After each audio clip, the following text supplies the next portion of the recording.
Oh, hey, wow. we are live. And, Are- dude, we're live for the second time. This is my second time going live on LinkedIn. On LinkedIn. Get in the frame. Get in the frame. Okay, there you go. Get in the frame. Stay in the frame. I want to look at you and just yeah, dude, just go say ahead. it's very special. Thanks. You're literally on LinkedIn live. I mean, this is my second time being on LinkedIn, and you're with me. Abigail. How are you? Hi. Sorry, I didn't know where to look. Are you looking correctly? I hope so, because I can't see the screen.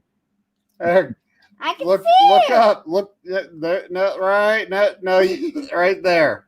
Pick a spot. Pick a spot, just like you do with turns and styles or whatever it's called. Turns and seconds. Turns and seconds. Is my eye line what it needs to be to Yasmin? Down just a little. Down a little more. Little right. Not you. Him. Oh. You had it. There.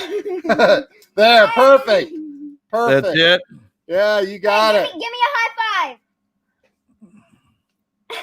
Yeah, there you go. You guys got it. Woohoo! Yeah, how are you, dear? So say hi. Say hi. Hi, darling. Ah, look at this. We have Larry with us. We have Anna with us. Sandy, Randy, Robert, Mike Phillips, and people actually know Abigail, which is cool. Mike Phillips seems totally legit. Jose Garza shared it out. Thank you, brother. Appreciate that. Sandy said, Abigail, sweet girl. Thank you.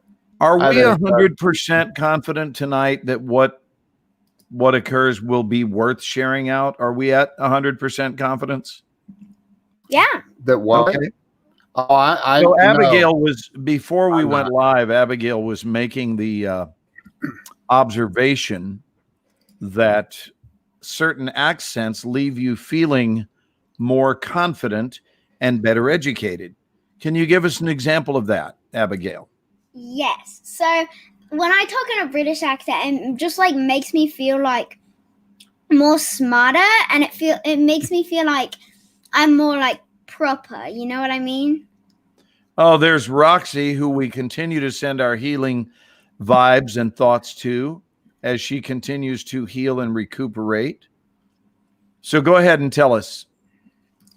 So when I'm talking like this in my British accent, I just feel like more proper, like a proper voice. And I feel like that just makes me like more smarter, and I know what to say. I don't say like you do like. So you find that you don't take pauses, and you're not lost in your words. You're always precise. Yeah. I think precision is another word that comes to mind. That when we speak this way, we tend to be a bit more precise. Yeah. We have LinkedIn comments coming in from Mike Phillips. Mike was on Facebook and he jumped over to LinkedIn. Nice. Wow. LinkedIn. Mike, did you share it out on LinkedIn? Because we are going to lay down some business advice tonight. No, we're not. I'm kidding. Wow. Well, we might. So Anna, is it pronounced Anna or Anna? Anna. I'm not sure. Do you know that for a fact? No, I can't remember. She said, she told us before, but I don't recall, dude. I'm sorry, Anna. British accent. The British accent is nice to listen to, and yes, you're absolutely posh tonight. Oh, thank you very much. Posh is a lovely word. She said Anna or Anna. Wait, try to talk in a British accent. Just talk. But here's the thing. Here's the thing, Abigail. If you run into somebody that talks like this, you probably don't want them cutting your head open and performing brain surgery, right? You probably don't want them cutting open any part of your body to perform surgery. See, I would much rather have a surgeon who says, what we're going to do is we're going to address the brain stem and probably an area of the cerebellum. instead of what we're going to do is cut your head open and take a look at things. I'd actually rather not have anybody cut open my insides, thank you. I think my insides are supposed to stay inside. Stay inside. Yeah, So that's let me what I get was this told. straight. I'm not completely sure, but I hope they are supposed to stay inside. Yeah, Let me get this straight. You're of the opinion, and generally speaking, you're of the opinion that your inside should remain inside. Exactly. That's why they call them your insides and not your outsides. Exactly. See, Roxy, though, she just had emergency surgery, and a surgeon had to operate on her because of something that happened. And she's literally in the hospital. Like, I don't know if she's still there. Are you still in the hospital, Roxy? Yes. So her surgeon has a French accent. Can you do French? No. You can ask my mom because my mom can do French, but Hey, Roxy, can you private text me or Ken, either one, and let us know, private message, what hospital you are in? I saw that Phil Mendoza paid you a visit. I thought that was lovely. I saw that Facebook post, and he brought you a lovely arrangement, a little balloon arrangement. I thought that was so sweet of him. And I just want you to know we love you and we send you healing, Say and it. more healing. I'm very sorry. I'm not trying to be rude or anything, but my name is spelled Abigail. I'm very sorry about that. She said, I'm not trying to be rude or anything. I'm really not. I'm really not. Please do not take this seriously. And I just when I was a kindergartner, my principal, she walked up on the first day of school and she said, "Hi, Abby," and I'm like, "It's Abigail, thank you." And so Thank and you. she never messed it up again. So I'm not trying to be rude, but yeah. She said, "Hi, Abby." She said, And so, she and, literally said that to her principal too. and so you say she never messed it up again? No. She Not didn't again. even look in your direction anymore, did she? Yes, she did. She loved me. Oh, okay. I was probably one of her favorite students because I was such a good girl. Oh my gosh. You're Wow. adorable. Hey, thank you. Now Sorry. you gotta look over, Oh, right? I A little too far. Hey, Abigail, You're about right there. Yes. Now pick a I spot. just returned from a couple of weeks in Louisiana Mhm. where an artist did a painting of me. Oh, Would really? you like to see the painting? Yes. All right. Why are you turning my head like that? Because I'm trying to help you. Not a mannequin, for gosh sakes. Look, Sandy said sorry. Now she feels bad. Okay, time to go. She feels All right, bad. ready? Aw. Sorry. Are you ready? Look. What? What? That's printed. That's printed. That can't be real. That is a painting. Is it really? Hold on, let me put you full screen. Dude, that is unbelievable. No way. Abigail doesn't believe it's painted. That literally, you guys look like twins. Are they the same person? That is a painting. That is not a photograph. Oh my gosh. How Dude. long did it take to paint that? It's pretty well done, huh? Yeah, I would say so. It is amazing. Are you serious? So, Ken, this is my new backdrop for the Ken and Glenn show with a guy named Scott. And now all I have to do is get the same artist to paint you guys in. Look, here's Glenn's favorite song. It's a Willie Nelson song. It's I am always on my mind. No, I may not be much, but I'm all I think about. Oh, that is funny. You said that's my new backdrop. Actually, we could make that happen if we could just get the No, lighting. let's don't and say Lighting. we did. Okay. Yeah, That let's is a don't and say we great, did. great. Look at all of the LinkedIn peeps over on LinkedIn, man, watching us on LinkedIn. Look at this. Mark is saying awesome painting. Mike Phillips says And that's Mike unbelievable. is saying that's unbelievable. But may I teach you an alternate pronunciation, Abigail? Yes, of course. Would you like to learn this one? Hey, do you know who Doug Wing is? Every time.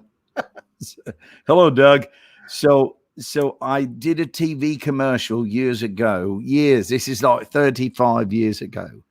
And the dialect that was used, it was like, hey man, that's not only believable, that's unbelievable. Believable. Believable. Yeah, because Believable. the place was called Bo Weevil's, and it was a restaurant. And if you can imagine this, it failed. Yeah. No kidding. Maybe you should So get like it my was a mom- take on the Boll Weevil, and it was like, it's unbelievable. And so that's what I said is this sandwich is unbelievable. And it's no wonder that the place failed.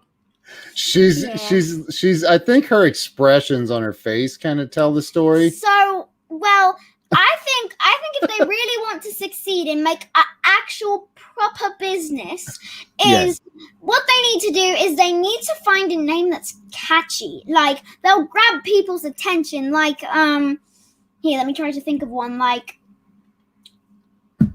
Glenn Morshower. That sounds like a very catchy name. It's a catchy And that's name. probably why you're a And movie I star. just noticed. All right. I just noticed that Doug Wing said that my voice sounds a lot like the Geico gecko. And the thing about the Geico gecko is he's very understated. He's not very loud. And so it does sound a lot like the Geico gecko. Well, and not A to lot be like rude or anything, but I mean, the Geico commercials, they were not thought through very well. They were not what? Some of them are really good. What are you talking about?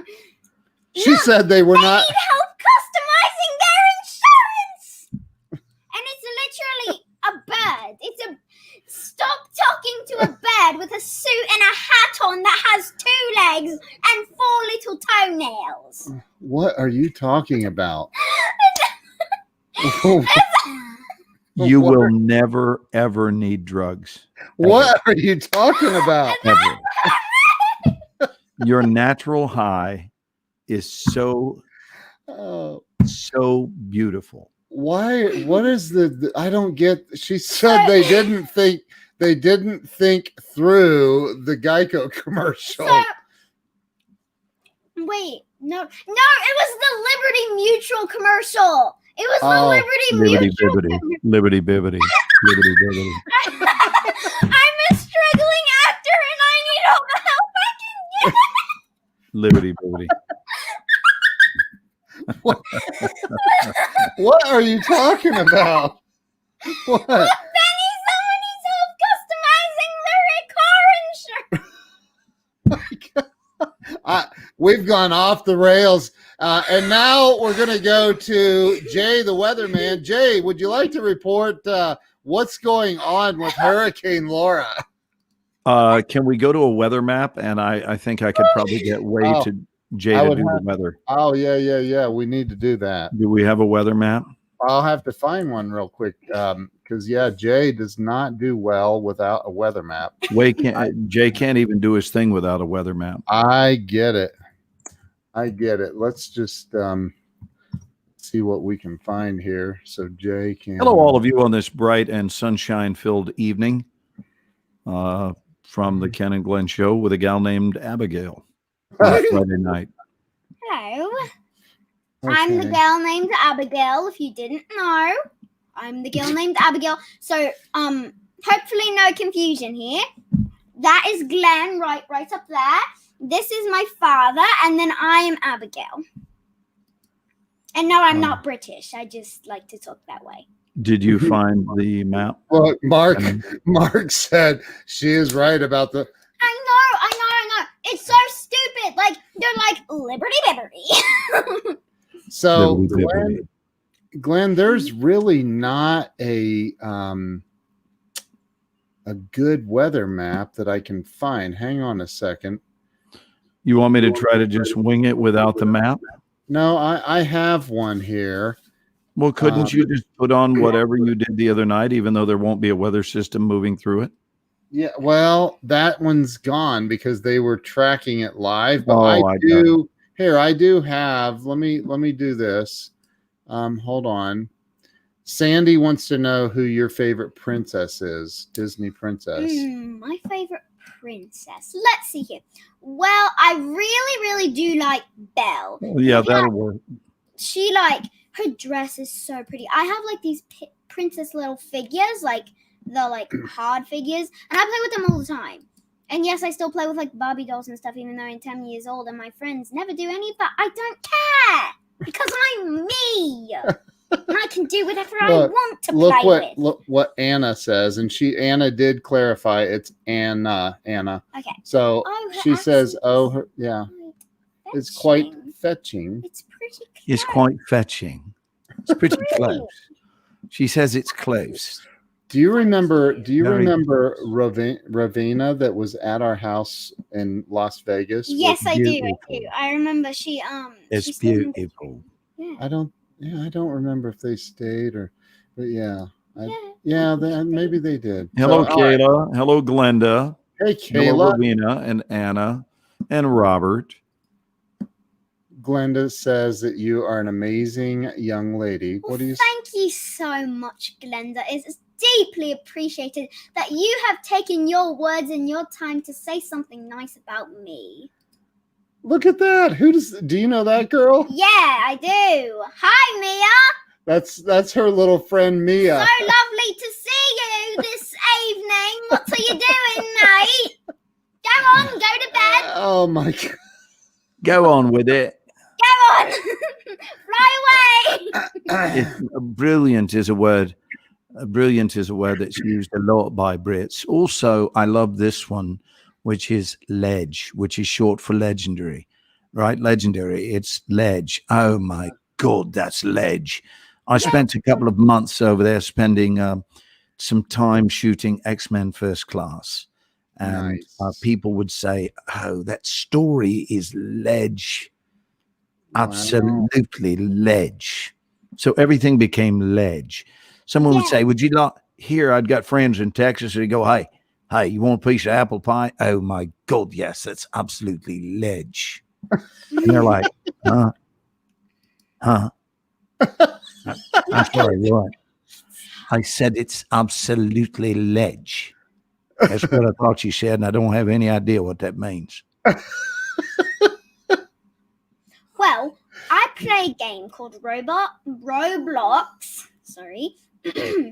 And it's basically a game with a bunch of games, and there's this game called Adopt Me, and then people are like trading a neon ledge because apparently to spell legendary that takes too much time out of their day, so they just say ledge. It's somebody. Well, keep in mind that we have a word in the English language that means cut short, and the word is 5 syllables long. It's abbreviated, so it brings about. Yes, darling. We're on live right now. What's up? That would be Care. Say hello, Care. Hello. Yeah, just come up closer. Hold on 1 second, guys. I need to do some business. It'll take me about 15 seconds. Okay. Just wave at us when you're finished and ready. So there is Brian Hess. Remember Brian? We went to his house in Pittsburgh. Yep. And you played with his kids. Yep, I do. You do remember that? Yeah. All right. There's Phil Mendoza. Say hello, Phil. Hi. On briefly because I'm at work. They'll call me soon, I'm sure. Well, awesome. Where do you work that you're at work at? Well, it's 11:19 p.m. Eastern Standard Time. Doug Wing, thank you. Just like the Wing family. Thank you. Thank you. Thank you. Thank you very much, mate. Yes, pie can be brilliant. I was there before leg was a thing. Ledge. Oh, ledge. Ledge. Oh, that's how you spell ledge? Yeah. Okay. Slang evolves. Sorry. Okay. I'm choking on some air over here.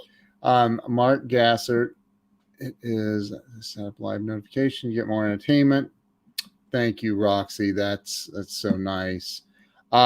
So let's see if Glenn will chime back in after he gets finished with handling some business. Yes, gifted kids have their own trajectory and speed zone. That is the truth. Wanda says, your daughter is beautiful. Thank you. Thank you so much. Thank you. And there's Glenn. He's back. I'm back. Everything okay? Yep. Yeah, everything's okay. It's just if I had a look on my face, it was the fine people over at American Express wanting information, which, I mean, I appreciate that they were verifying through me instead of letting somebody make a transaction, on my behalf. Oh, on your American Express. Yeah, card? even though it's Carolyn, but there was something she needed done, and they said we have to have approval, which that's correct procedure. So I was giving him the information he needed. Nate Martin says, greetings from another planet far, far away in my head. In my head or in my head? How is the human life? Wow. How's the human life? Do you remember who Nate Martin is, Glenn, from Twitch? Yes, I do. I believe that was, I do remember, and I'm trying to think of what he went by. Hyena, yes. And Nate has a fantastic sense of humor. Really good sense of humor. I'd like to go. Sandy, thank you. You're so sweet. So I've got something that I do want to chat about tonight, Ken, if we can move into chatter. Yes. So we're going to move into chatter, and this one's going to move into night. Say thank you, everybody. Thank you, everyone, for allowing me to hopefully enjoying. The.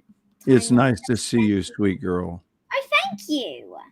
Say It's nice. always. I've got to admit, it's always a pleasure for me. Absolutely. Thank you. It's always a pleasure for And me. I'm gonna teach you to speak this way. This is one of the new accents that I'm gonna bestow upon you. Okay, I'm gonna have you talking like this in no time. Oh, hey, before Abigail goes to bed, we got to break away for just a quick second. We're going to go over to Jay doing the weather. Jay, the weatherman, real quick. Jay, could you give us an update on Hurricane Laura, please? Yes, I can. Okay, here's the deal. So Hurricane Laura came in out of the Caribbean. Some people say the Caribbean, but I like to sound like I'm far more from Jamaica. So I like to say the Caribbean. And so anyway, it came in and it took a long, hard look at the state of Texas. And then it said, no, Texas has been well behaved so far, but there's been some mischief in Louisiana. So I'm going to turn and I'm going to put a slapping on the coast.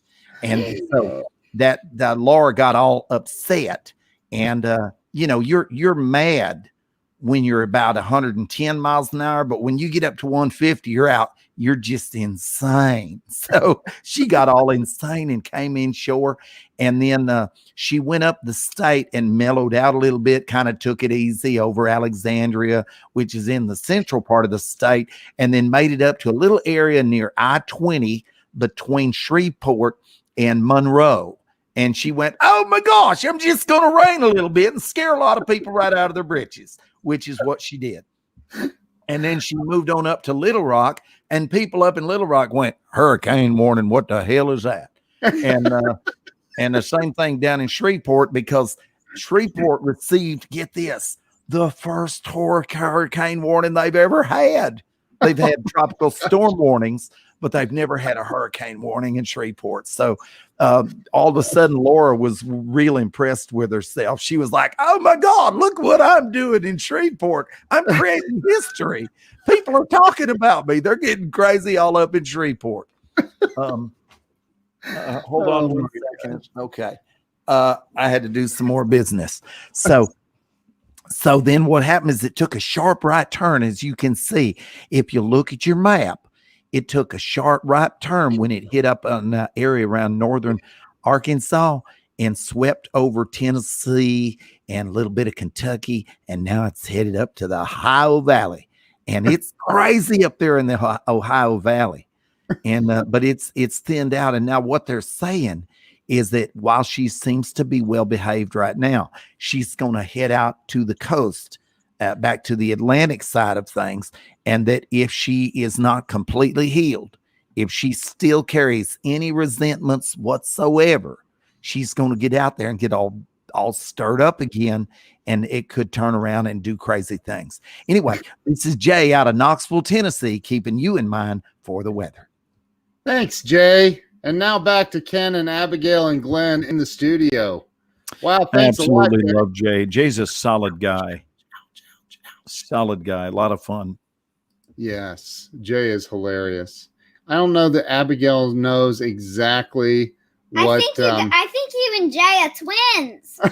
I think y'all have some kind of relation. But I mean, okay, it's time we've been told that we look a lot alike. Yeah. I Okay. bet. All right. Okay.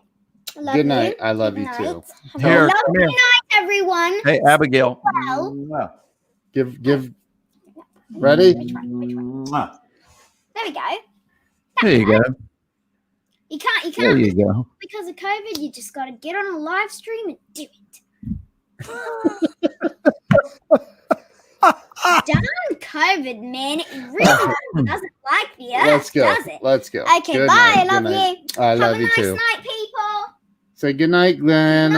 Because the quote of the day, because of COVID, I love you, baby. because of COVID, you've just got to get on a live stream and do it. So funny. Oh my gosh, she is something else, man. She will be her own entertainment. Oh, she has been. Roxy says Abigail said y'all. She said y'all for a long time. Yeah, well, she's a smart girl. She is. So, wow. So I've got something on my mind tonight, and it's based on, well, two things. The first I want to tell you is about the exciting day that we had yesterday. Carolyn and I did something that was fun and spontaneous, and my idea, which she said yes to. Did you share this out, by the way? I'm sorry? Did you share this out? You were so busy being impressed that I found it via Facebook that I didn't. I was pretty impressed. All right, so I'll stop. I'm stopping in mid-story to share this out, dude. Hey, Violetta Ortega just joined. I saw her. Oh, hello, Violetta. Name pop up. Hello. Sandy says she is a hoot. God bless. Thank you. Abigail is definitely a hoot. And she has no fear, is what's incredible. I mean, no fear. Sorry to share this out, dude. Whoops. Hey, sorry, now I'm listening to us. Share. There you go. Is a hoot. You can turn the volume all the way down too. Yeah, I will. And now I'm going to share again to our groups. So, and Violetta says, hi, guys. So, by the way, I still haven't gone back and rewatched episode, what was it? Episode 9 of season 2. I think I wrote it down somewhere in my office, where Violetta was the lady in red on the TV show. On the Umbrella Academy. Yes. Yeah. I've seen both seasons. What a great, great show. It's an odd show. It took a minute. Oh, it is. It's season 2, episode 9. Nailed it. As they say in the business, nailed it. Nailed it. So I have not. I've seen it already, but I apologize, Violetta. I just didn't know to be looking for you, or I would have been. So yeah, what a great show, though. Changed. Has it changed? It's Has it changed a changed lot. their design or something? Yeah, it's changed a lot. Okay. Well, now I'm not Well, sure. I don't know about on the phone. All right. Oh, So, real life says I look quite different. one of the things that I've been doing here is what is Robert saying here before I get into my little diatribe? There is a think transparent shield between driver and he's talking about driving Uber, I think, or something. From dealership, the bus I took over there was only a rush hour service.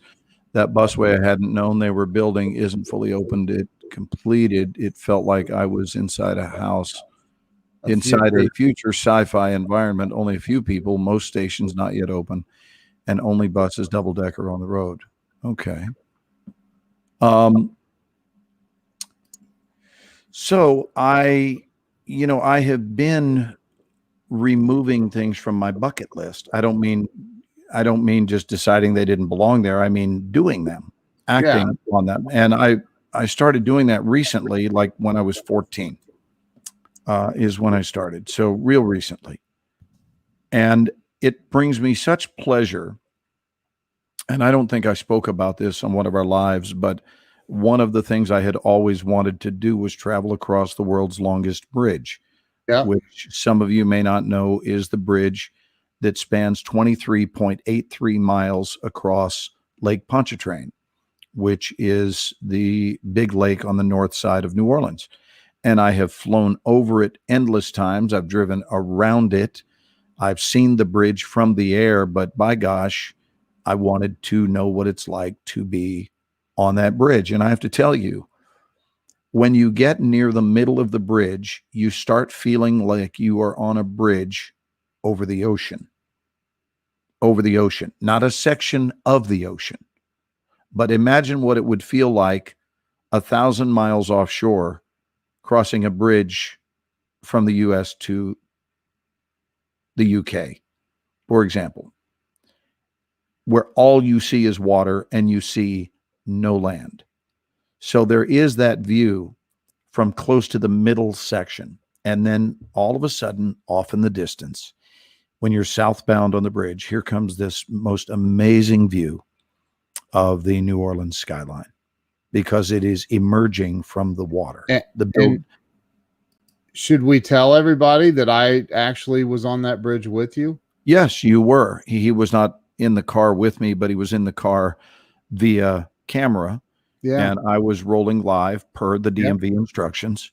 That was in my driving manual. I don't know if it was in anyone else's. It's fine print, but it's in most of them. Yeah. Right. And especially if you have no one else to assist you in the car, especially if you're also driving. Yes, they like that, especially on a bridge. Especially on a bridge when there's no margin for error. Right. So I knew that an officer might have a discussion that he wanted to have with me. But I was quick, and I was watching the road and just holding, this out this way while watching the road, but giving people, and then I narrated. And then all of a sudden, here come these buildings popping up off in the distance, just the New Orleans high-rise buildings, and that's it. You couldn't see land yet. And it was just very special. And I don't care what the experience is, but if it's important, and don't just wing it, and be more careful, make sure that it's not something that's hurtful, right? Be careful. Right. But as long as you realize, wait a minute, this hurts no one, and it might not even be explainable as to why it's important to you. But if something is important to you, that's what this life is for. This life is for doing the things that your soul craves, that it really craves. And I'm not referring to the self-destructive things. I'm not talking about going up and taking up a drug use career because you had always wanted to try that particular narcotic. That's not what I'm referring to. I'm talking about soul soothing and soul expanding experiences. And that's being with the right people. It's being in the right places. Yes, Roxy, we are not promised tomorrow. Amen. And your recent turn evidence is that we've all believed it for many, many years, but now you've sort of had it concretized in your life via a sudden, unexpected trip to the hospital. Yeah. And so I felt elated while crossing that bridge. It was a way bigger deal than you might think. And so here was another thing I've never done. I've never been in a hurricane. And I called Ken yesterday in the very early afternoon and let him know that I was almost to Shreveport because I was driving there to intercept Hurricane Laura. So I strapped on my my storm chaser mindset, which I've never done, but yesterday I officially became a storm chaser. It's a true story. Yeah, and Carolyn jumped in the car with me, and there we were leaving a perfectly sunshine-filled Dallas in order to chase high winds. Now, by the way, notice I didn't have the desire to drive to Lake Charles the previous day. So the storm would be severely downgraded by the time it reached northern Louisiana, but still the highest winds that I've ever been in, and winds that turned my umbrella inside out, and winds that when I opened the umbrella, I realized I had done a foolish thing, and that trying to keep the rain off my head was absolutely pointless given that it was coming in sideways. But I was trying to be thoughtful and keep the water off of Carolyn because I'm enough of a nutbag to just walk out in it. Who needs an umbrella? Like, let's just go.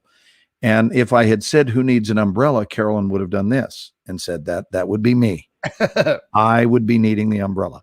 My personal liking would be just to have gotten out of the car and just stood and open arm, just receive the high winds, the rain blowing sideways, and just going, wow, these are the strongest winds I've ever been in. And so I got my needs met. I wanted to do that. What were the wind gusts when you got there? It wasn't high, Ken. It wasn't. I mean, it was, I think their gusts might have been 50, but I've never been in high winds. I've seen tornadoes. I've been in windy days, but I've never been in, the only time I've ever experienced 60, 70 mile an hour winds are when I hold my hand outside of the car when I'm on the freeway, just to feel that wind. And you know how we would play as a kid where you'd put your hand out and then watch the wind, take your hand up in the air and damn near blow your arm off. Yeah. And, but it was just, I want to say this about it. It wasn't just the experience when we got there. It was the journey was the satisfaction, meaning we got really happy about the fact that we were committed to creating the experience. So long before Shreveport arrived in my windshield, we were already in storm chaser excitement mode of, hey, in about 2 hours and 45 minutes, we're going to be in the outer bands of Hurricane Laura. And we're not going to be doing anything that's dangerous. And the reality is, had we seen anything that was really dangerous, high water, whatever, we would have stopped right there. Yeah. Because I'm not an idiot. I'm just someone who likes to remove things from his bucket list. And so I've had a couple of those things in the last 2 weeks, going across Lake Pontchartrain and then now going and standing in the consciousness of Hurricane Laura. And the point is, I did exactly what I wanted to do. And both of those experiences felt identical. And so I'm here doing an infomercial for really addressing your bucket list. So here's the deal. A bucket list is not made just so that you can assemble a bunch of things that you never take action on. There is a commitment to creating a bucket list that says, if this gets on this page, consider it done. And that's a new idea maybe for you with regard to your bucket list. How about this? You don't put it on the page unless you're going to simultaneously make a commitment to doing it. And that doesn't mean you're going to do it all. You're not going to necessarily do it all today, or maybe not even all this year, but you make a commitment to yourself that once this is written on this page, it becomes inescapable. I'm doing it. And one of those that I would love to create for my mother is taking her to Mount Rushmore. I've been there 3 times, and she has never been there. And she has expressed, she's 82 now. She has expressed how much it would mean. And I'm thinking, then let's do it. Yeah. And let's not talk about it. Let's actually do it. And I want to be standing next to her. I don't just want to hear that she did it. I want to stand next to her when she first opens her eyes to look up and go, wow. I want to behold that moment. Yeah. Because I think that moment will mean every bit as much to me watching her reaction as it will for her to look up at the Black Hills of South Dakota to the presidential face. Have you ever been there? I said I've been there 3 times. Oh, I missed that. Sorry. Yeah, and I just shot a movie. I just shot a movie there where our location was about 10 miles from Mount Rushmore. Oh, wow.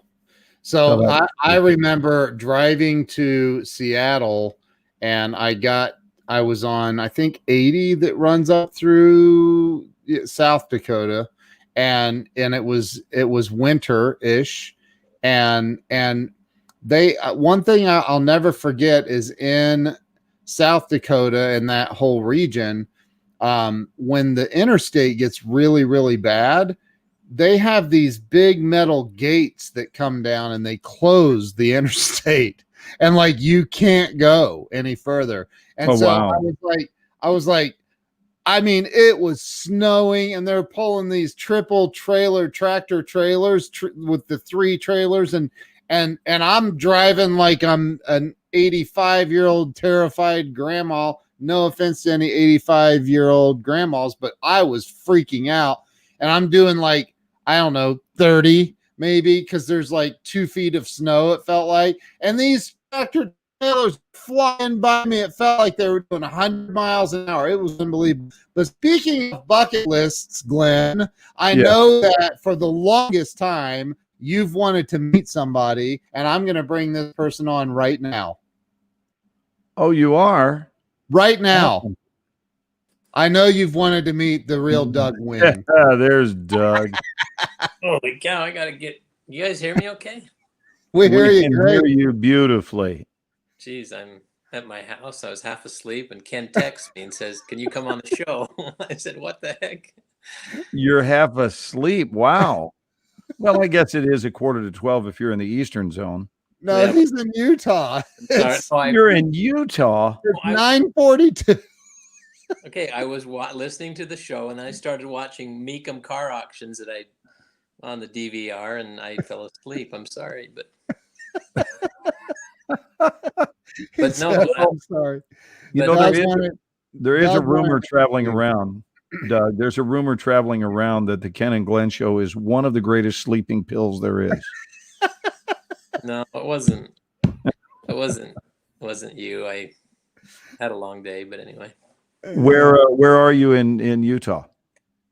I am just north of Provo in a town called American Fork, Utah. So it's about 35 miles south of Salt Lake. I have been right through your town on I-15 numerous times. Mm-hmm. Wow. It gets cold there, brother. Hey, well, get this. I spent 2 years on a mission for my church. I was 19 years old, and I was in South Dakota and North Dakota for Christmases. And my first Christmas was in Fargo, North Dakota, and the second one was in Bismarck. And the coldest that I remember was like 56 degrees below zero in Fargo one year. Oh. Yeah. Crazy. Yeah, when you're in Fargo, it makes Salt Lake City's cold look like it's in the kiddie pool. Yeah.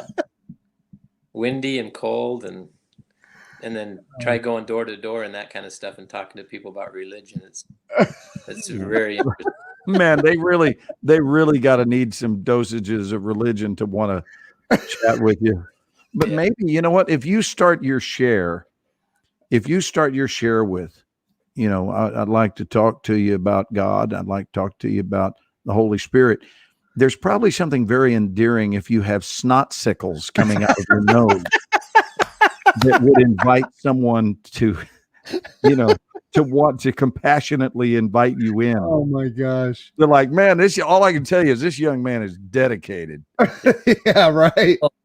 No, I was in Bismarck the second Christmas, the second winter, and we were outside, going door to door, and it was just cold. I mean, really, really cold. And this little lady comes to the door, and I thought, oh, she's smiling at us, and I thought, oh, this looks like my grandmother. She's going to let us in, and she comes out, and we tell her, hey, we're going around talking about Christ and have a brief message for you, and she says, well, is it cold out there, boys? And I said, oh, we're so cold. And she looked at me and goes, good, and slammed the door. Oh, whoa. And I thought, Oh, I didn't let me in today. So Well, at Oh. least you had the warmth of God taking care of you. yeah, some good experiences. I learned a lot about sales and people I would think so. going door to door. It was a great training. wow. And so Well, is your business sales today? The company we have is Little Giant. I retired last year and went on another church mission with my wife, and we went to Hawaii. I know everybody said, oh, it's such a tough place to go, but we really enjoyed it. But then we came home because of COVID. So all of the older missionaries, because of COVID, were sent home throughout the whole world. Oh, wow.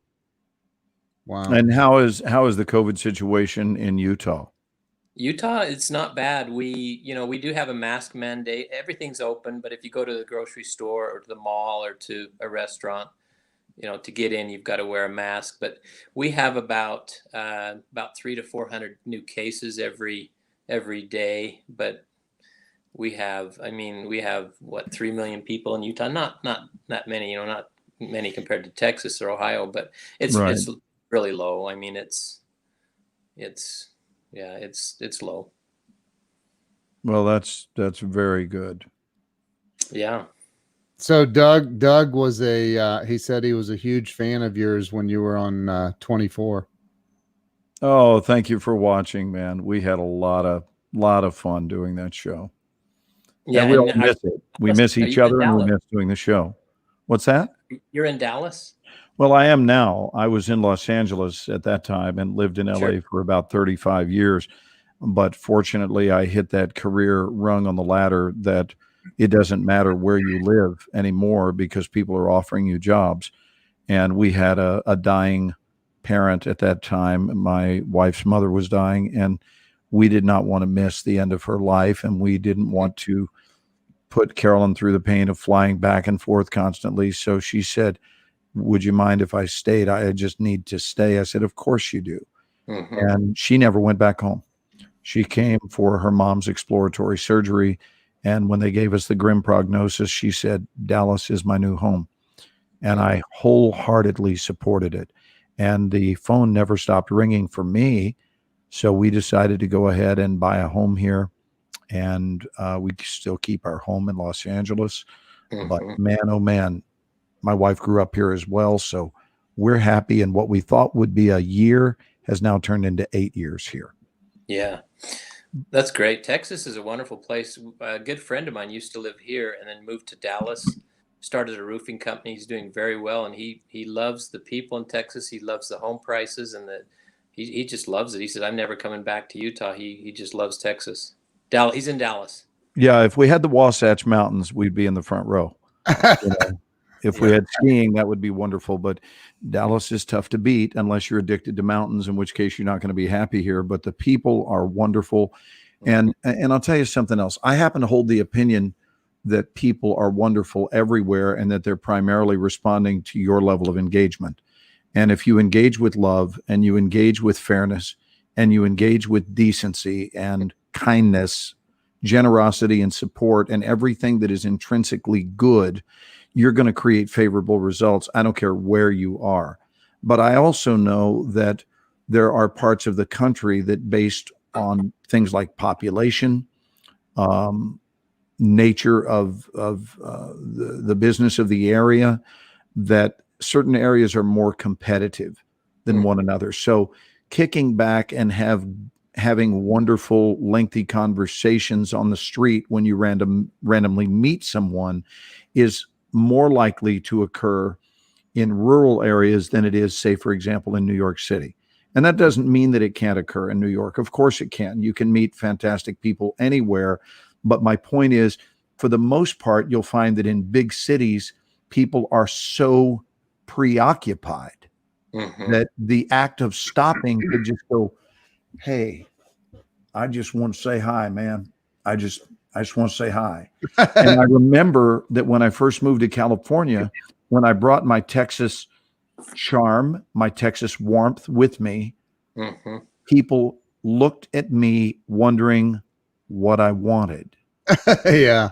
And I'll never forget that, because I was being charged with an agenda that I did not have. And that's, I mean, that's a talk show itself, Ken, sometimes, is just talking about the fact that not everyone you meet is, quote, if I may use this expression, working it. Right. Not everybody is working it. Sometimes hi means hi. Yes. Yeah. I think that would make a great book. A title is Sometimes Hi Means Hi. Yeah. And in Los Angeles, hi means, can you introduce me to your agent? Yeah. Mhm. Yeah. Right. Or hello means, you know, can, whatever it is, you know, can you read my script? And so I'm grateful to be out of that and back to an area where I can rely more upon the authenticity of the interaction with people. And again, I'm in love with California. We had 35 great years there. But I love, frankly, that not everywhere I go here, someone's trying to push a movie idea or sell me on a TV show. In fact, basically no one is. When I go to Chipotle, they're not working part-time at Chipotle to support their acting career. Right. They're working at Chipotle to make some money, and that's it. So hey, Glenn, have you ever met Richard Karn? I have not, but we were represented by the same agent for a period of time. Yes, and he did a bunch of infomercials for us with my dad and with Robin Hartle from Home Time. Yes. And he passed away, didn't he? No, Richard's still alive. Oh, he's still alive. Okay. Yeah, and he's, you know, remember he did Family Feud or whatever it Right. was for a Right. while. Right. He's the one with the beard. Yes. Yeah, Yeah. I know who he is. Yeah, and everybody calls him Al Borland, you know, because that was when he was on Tool Time or whatever it was. That was right. But he came out to Utah, you know, to film this infomercial out at the K-Jazz Studios in Salt Lake, and he's nice. a super nice guy. I mean, he came out, we went golf, and then he invited me to come to trying to think of that country club. Did he invite you to a taping of some sort?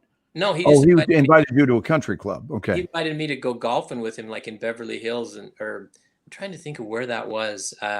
Anyway, there's all these movie stars walking around, and I'm playing golf with him, and he's just real down to earth, but just the nicest guy in the whole world. And he's a very good golfer.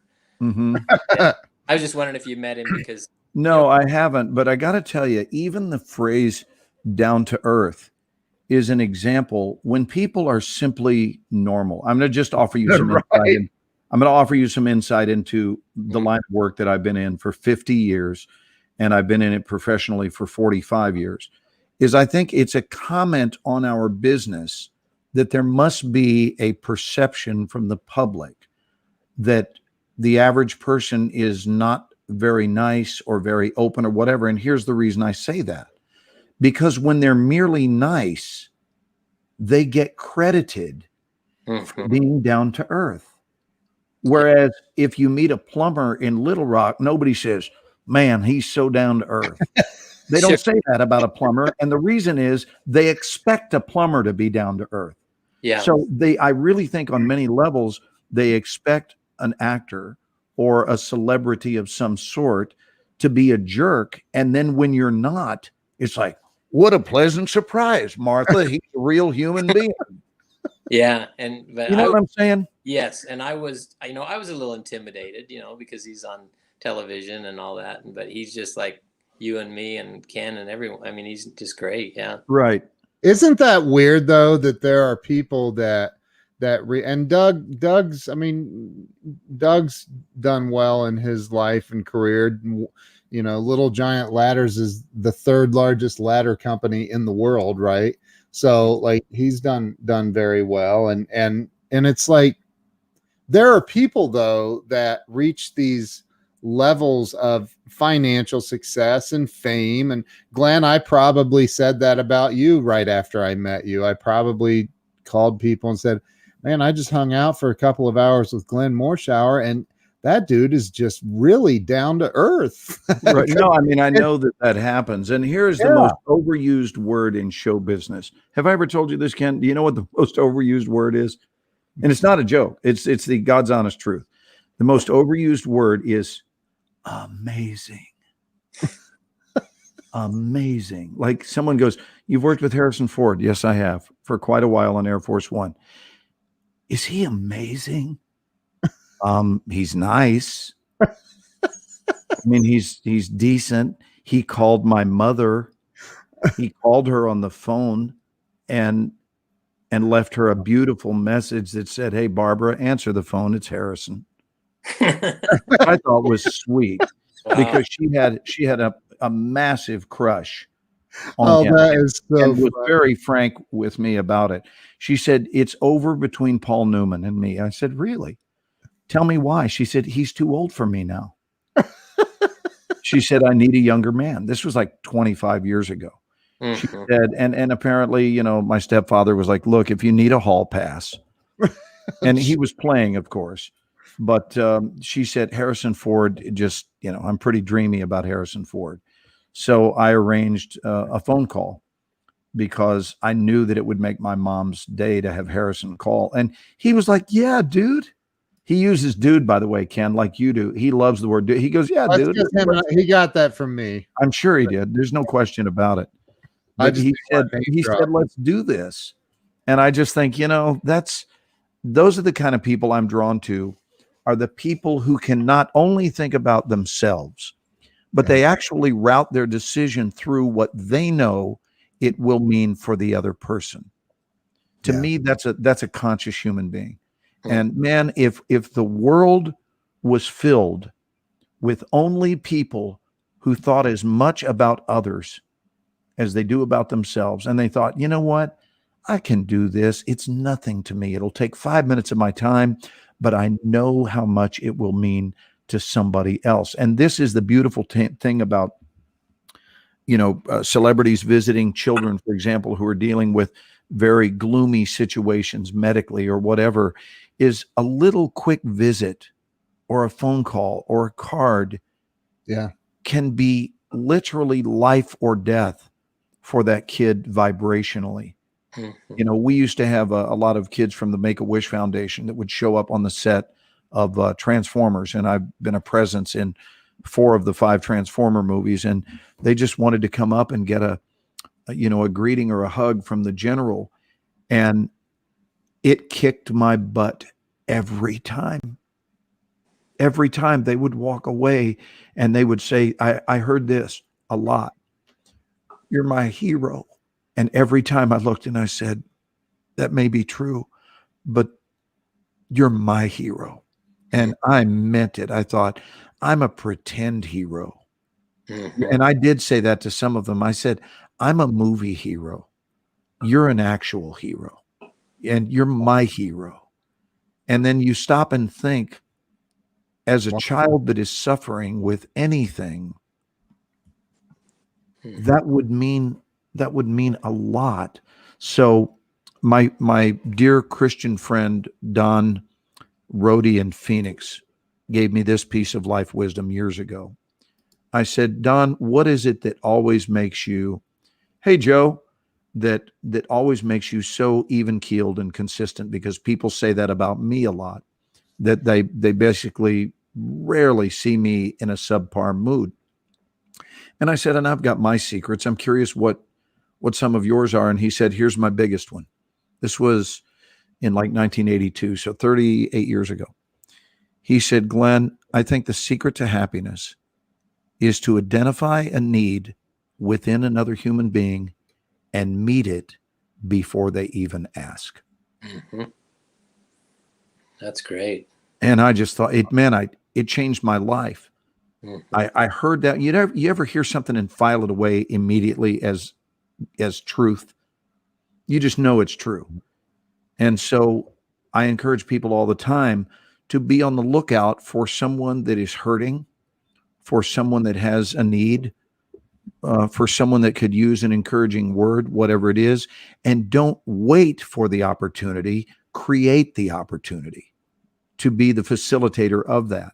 And in doing so, I'll promise you, would it make sense if I said you'll be too happy to be depressed? Mm-hmm. Yeah. You'll feel too good to be depressed, because our spirits love being of service. The human spirit loves to be of service. Yep. And when we're not, it doesn't like it. And That's we sit why around people wondering run why we around- feel bad.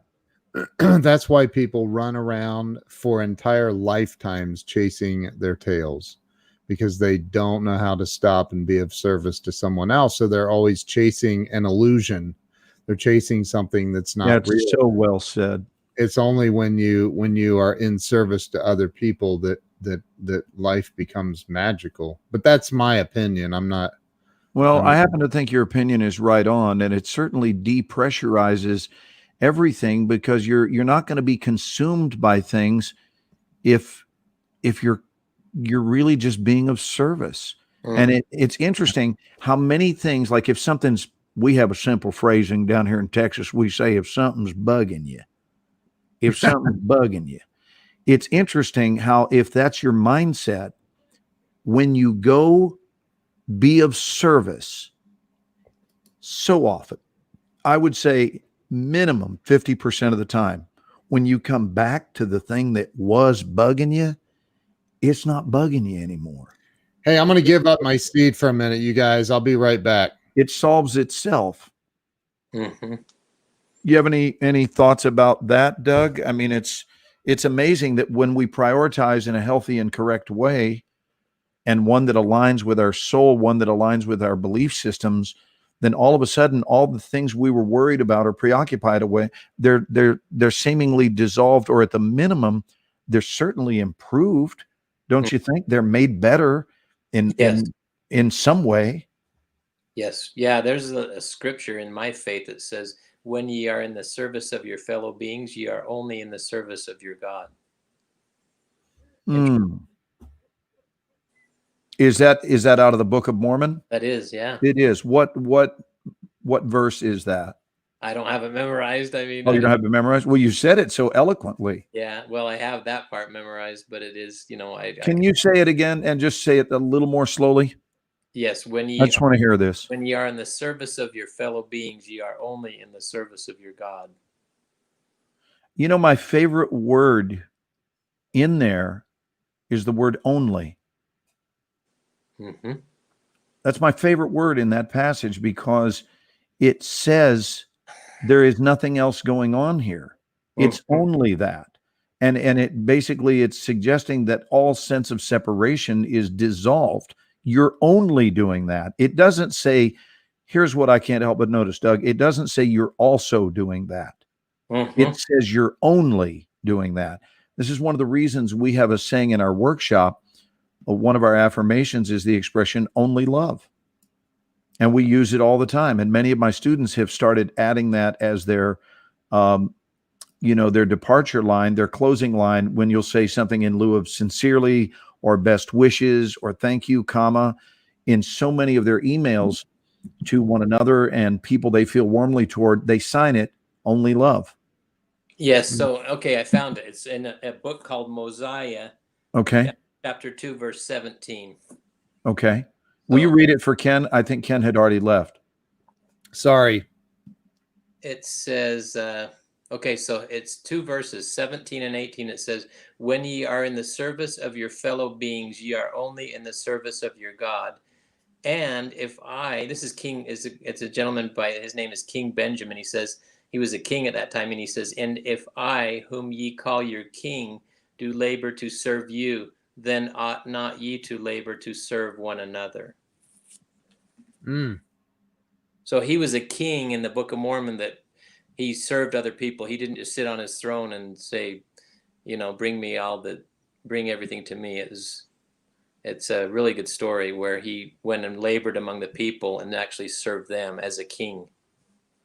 Wow. That's beautiful. Hey, Anna, good night to you. I just saw your highlighted comment. Yeah. We love and appreciate you. Thank you for tuning in. Hey, I don't know if you've noticed me doing that, but like you can You can switch. They made this. I can drag our images around and change Yeah. location now. I think that might mean more to me if I were suffering from low self-esteem. But since I'm good in that department, I don't really care where you place me, brother. No, I'm just saying that it's cool. It's just a new. I'm not going to turn to Carolyn and go, "Oh my God, you're never going to believe what Ken Walls did. He gave me the top row tonight." Hey, I don't mind being on the bottom. I'm just grateful I'm just grateful to be on this show because I'm the weakest link here. So Hey, let's read this one. Can you read that one, Ken? Ray says, "Love that, Doug. In my faith, we say to love him, know him, and serve him all the days of our life, so we may be with him in the next life. Blessings, men, your top quality men of God." Thank you, Ray. Thank you, Ray. That's very kind. Yes, Patricia, that is a new feature. It's really a cool new feature. And there's Laura. Okay, Glenn, iPhone 7 girl. Hey, Laura, you and I bond with each other. You hang in there with your old school stuff. Dear. Oh, shh, don't tell I her was that. the last person in America, the last person in America to acquire a cell phone.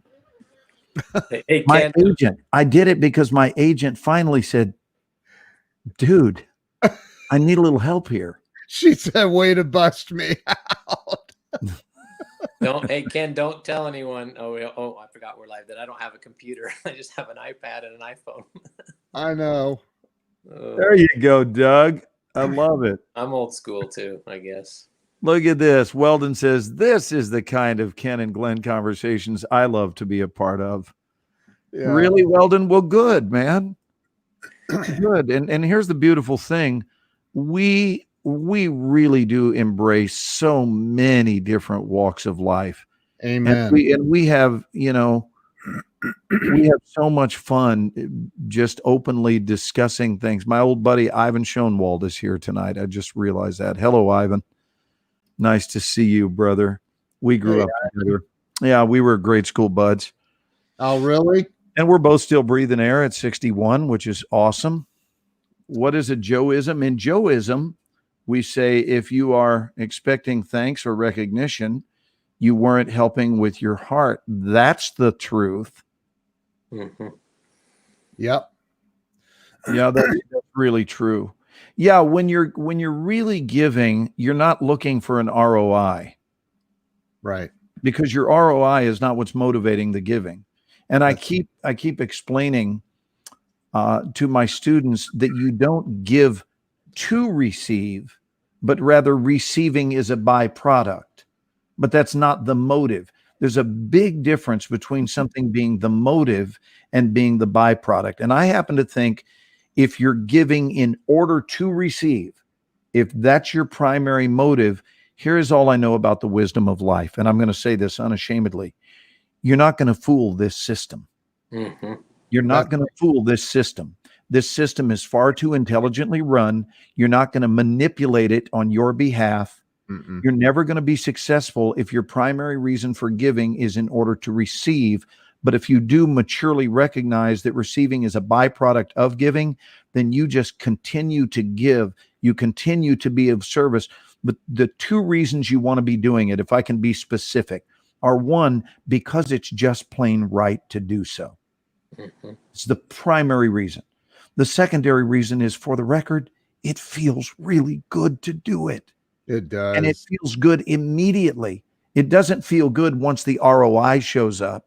In fact, that feels bad if upon doing it, you now stand around with your arms crossed going, "What's coming my way? I did my good. Where's stuff coming to me?" Yeah, most people they always ask the question, "What's in it for me?" Right? If I do this. Roxy has a question for Doug. Have you been to Goshen, Utah? Yes, I believe what she's talking about. Actually, Ken, we're going to go right through Goshen when we go dirt biking. When you come out, it's out in the desert. And so the church has built this movie set, and Ken or Glenn might be interested in this. They built this movie set, and they're actually filming like biblical videos out there and some Book of Mormon videos and stuff. Wow.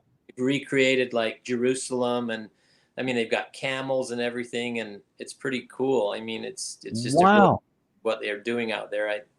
I told Glenn he's going to go with me when I'm gonna drive down to Dallas, pick him up, and then we're road tripping out to Utah. And Apparently, Ken at some point has assumed that I'm a dirt biker. We can make I it. had to start out our conversation last week explaining to him that at no point was I in Sturgis, South Dakota. Yeah. Well, I told Ken that Jim Rohn was really into dirt bikes, even when he was later in life, and so Jim was quite a guy, and obviously in the philosophies he taught and training and his speeches he gave. But he really liked dirt bikes too. But he was from Idaho. But anyway, yes, I have been by that big studio or whatever they call it, outdoor. I'm not sure what they call it. And how far away from you is that?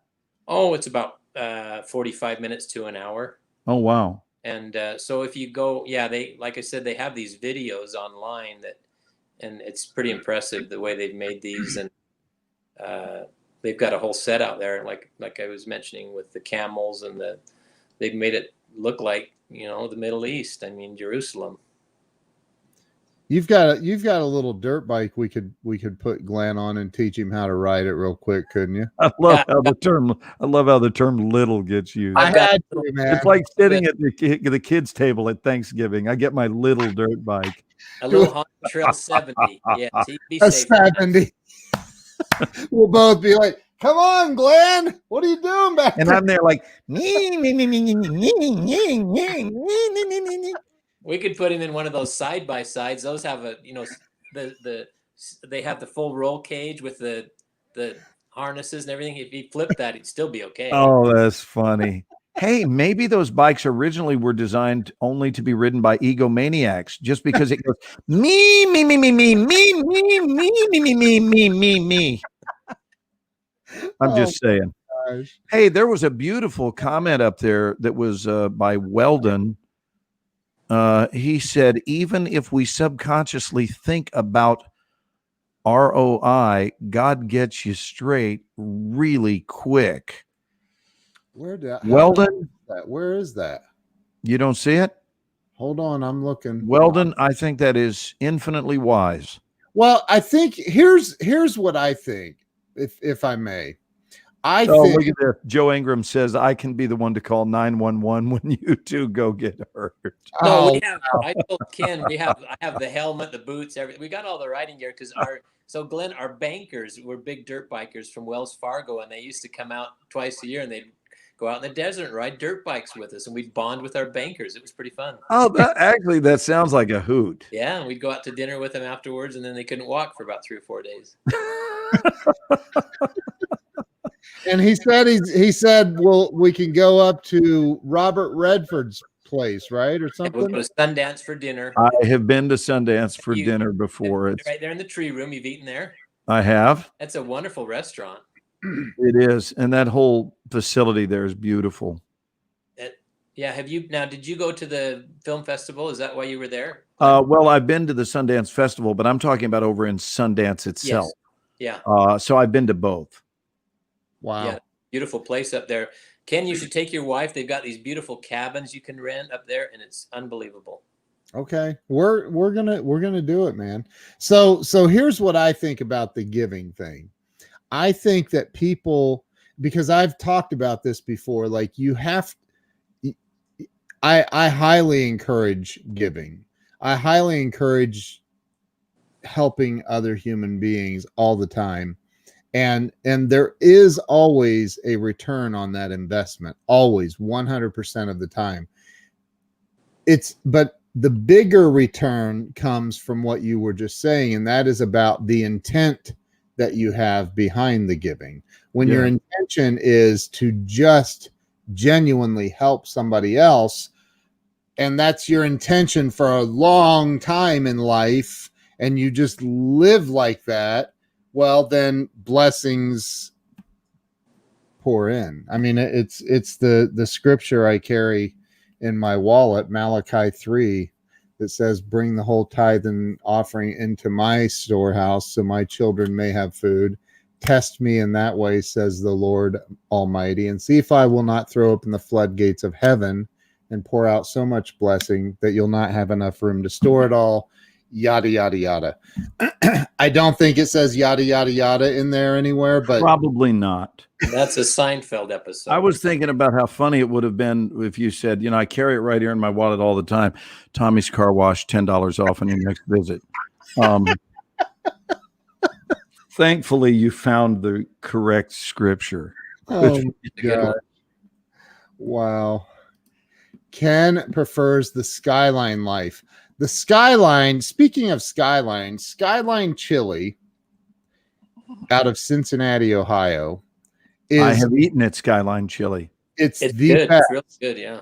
It's the best. Like, there's these tiny little hot dogs on a bun with chili on it, and it's their special recipe of chili and mounds of cheese. And then you can say throw some onions and mustard on it if you'd like. And it's the most delicious little 3-bite sandwich that you'll ever have. Yes. Joe says yada yada yada is the abridged version. Nate says he's near Moab, and I've been to Moab. Moab is beautiful, man. Did you get to go to Arches, Glenn, where they have the? I was right near it. Yeah. But I didn't see the arches. Those are really neat. It's very close to Moab. It's just a hop, skip, and a jump away, isn't it? Mm-hmm. Yeah, about a half an hour. You've never had a Coney? What was that about a Coney Island hot dog or something? She's up near Flint, Michigan, and maybe in or near. I can never get it right. She either works in Flint or I don't know. So anyway, you have never had a Coney until you've had a Flint Coney dog. Okay. All right. Well, I'm at some point going to visit Flint. I've not been there. A dear friend of mine is buried in Flint, and I would like to pay my respects and visit his gravesite at some point. Doug Wing, I heard about you so much from Ken and Glenn, but just tuned in just now. Who are you? My mom, age 98.5, is listening live too from West Vancouver, Canada. Hello, Rennie, and hello, Lena. Lena is her mom's name. These are dear, cherished, lifelong buds of mine. Well, you know, I can never say hi to one of my Canadian friends without saying A at the end. Of course. And I'm gonna have to harp on Rennie a little bit tonight, describing her mom's age as if she's a radio station. I just think that probably 98 and a half might sound a little more respectful than she's 98.5. Just saying, Rennie. Just saying. They're wondering who the heck I am, right? They're going, we never heard of this guy before. Well, they've probably climbed the ladder to success via your family. Maybe. Listen, 5 years from now, I guess it'd be, it's about 4 years from now. I want you, Rennie, I want you to be with me when we roast your mama, and we say, we'll be right back with more words from Lena at 102.7.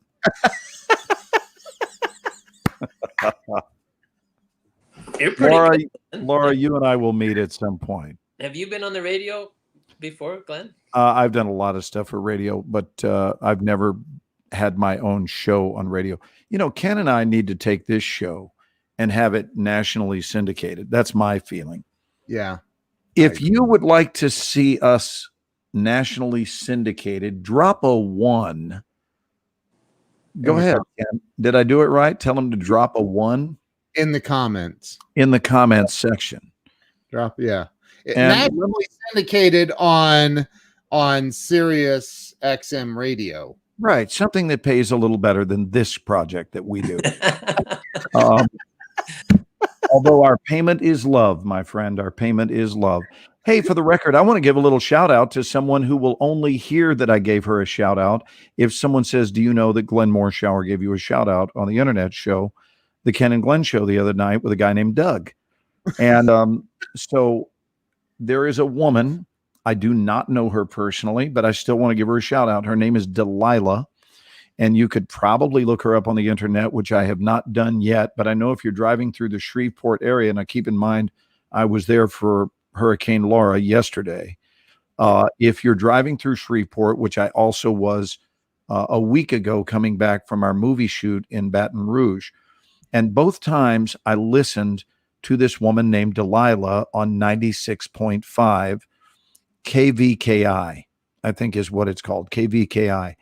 And it's love songs, and Delilah talks to the people on the radio about their story. Most of them are stories about challenge. Go ahead, Ken. I have something to add to this. You do know that she's nationally syndicated. Oh, is that what it is? Yeah, I've heard her before as I've been traveling. Yes. Yeah. Oh, so Delilah is not out of Shreveport. Delilah. Yeah. Like, yeah, it's So now see, look at me. Here I am trying to think I'm helping someone in a local market, and I didn't know this. So you're saying I can hear Delilah here in Dallas? to promote somebody who's already nationally syndicated, and we're not. Yeah, leave it to me to think that I could do that, right? Yeah, you've got a good show. I've That's listened. like some high school student trying to tell me I'd love to help you with your acting career, Mr. Morshower. Well, you know, at least you know my heart was in a good place. All I can tell you is I think she's really good. Yeah. She's really kind. She listens to people and their stories.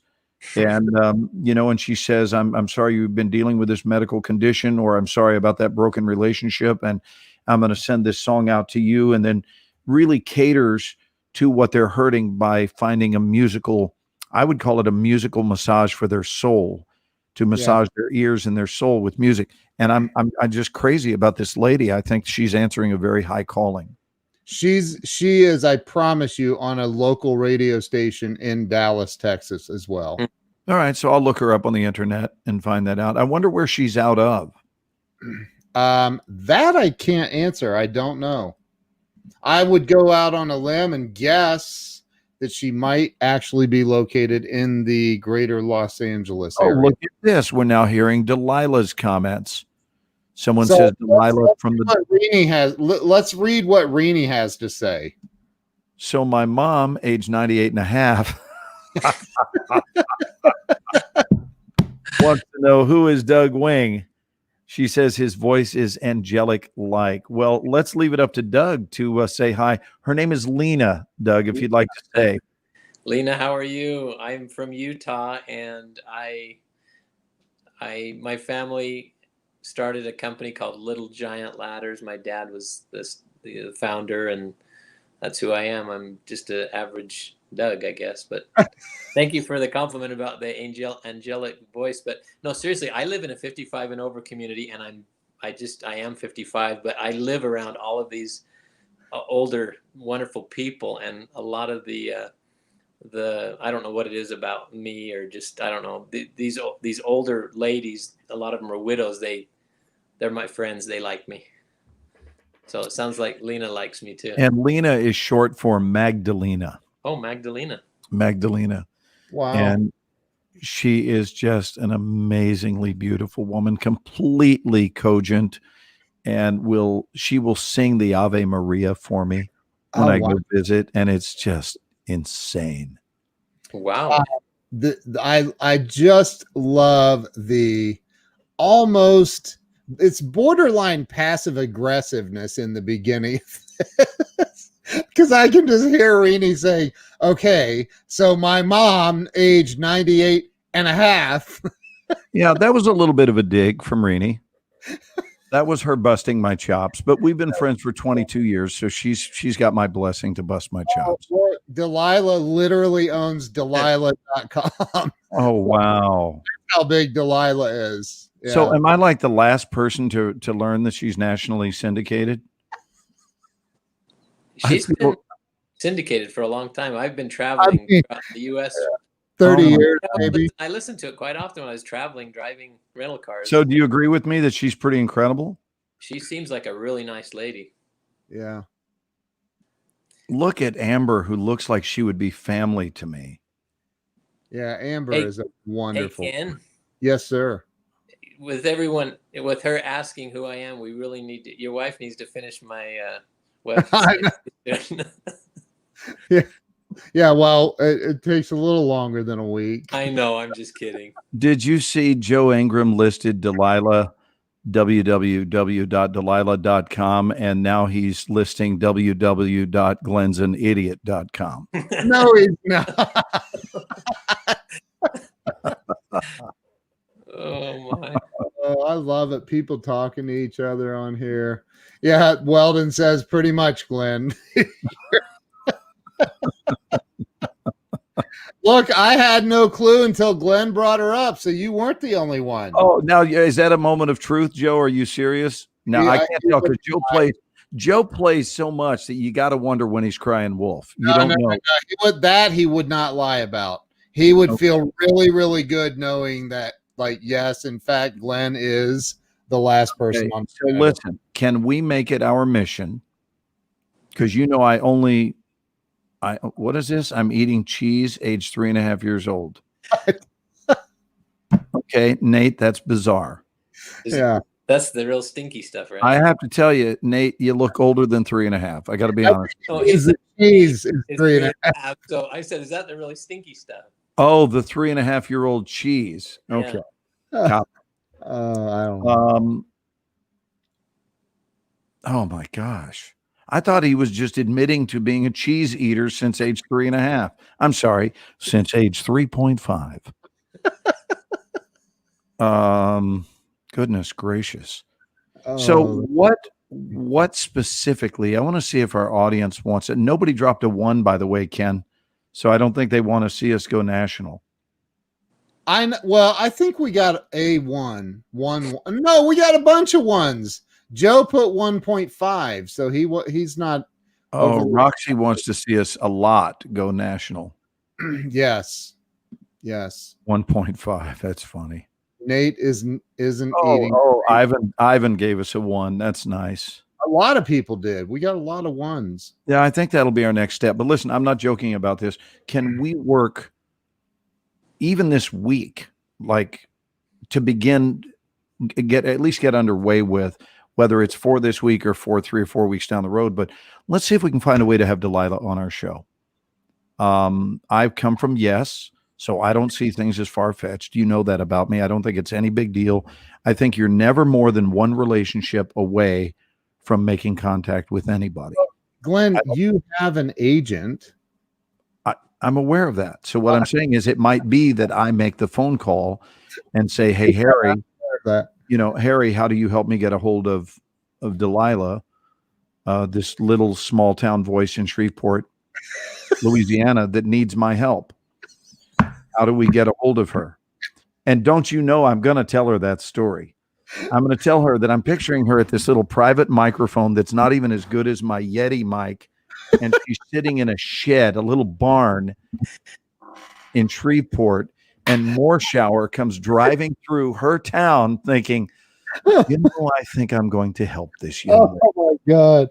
Oh, dude, you guys. I bet you she'll laugh her butt off. That is so funny. Oh, my gosh. I bet she'll come on. I think it'd be great. Yeah. I think she will come on, of course. Yeah. And play love songs for Ken Walls all night. Would you guys drop a 1 if you guys would tune in for love songs for Ken Walls all night long? Delilah, American radio personality. I just Googled. Hey, can we do a screen share and go to? I'm going to her website right now. Go to her website and let's see if we can give her a little plug. Because I've never seen what she looks like, but she sounds really nice. Let's see. Video. Well, there's an old saying: you have a face for radio.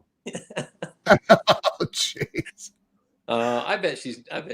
I'm not suggesting she fits that. Oh, look at her. She looks lovely. Oh yeah. Wow. My book, One Heart at a Time. Oh, that is awesome.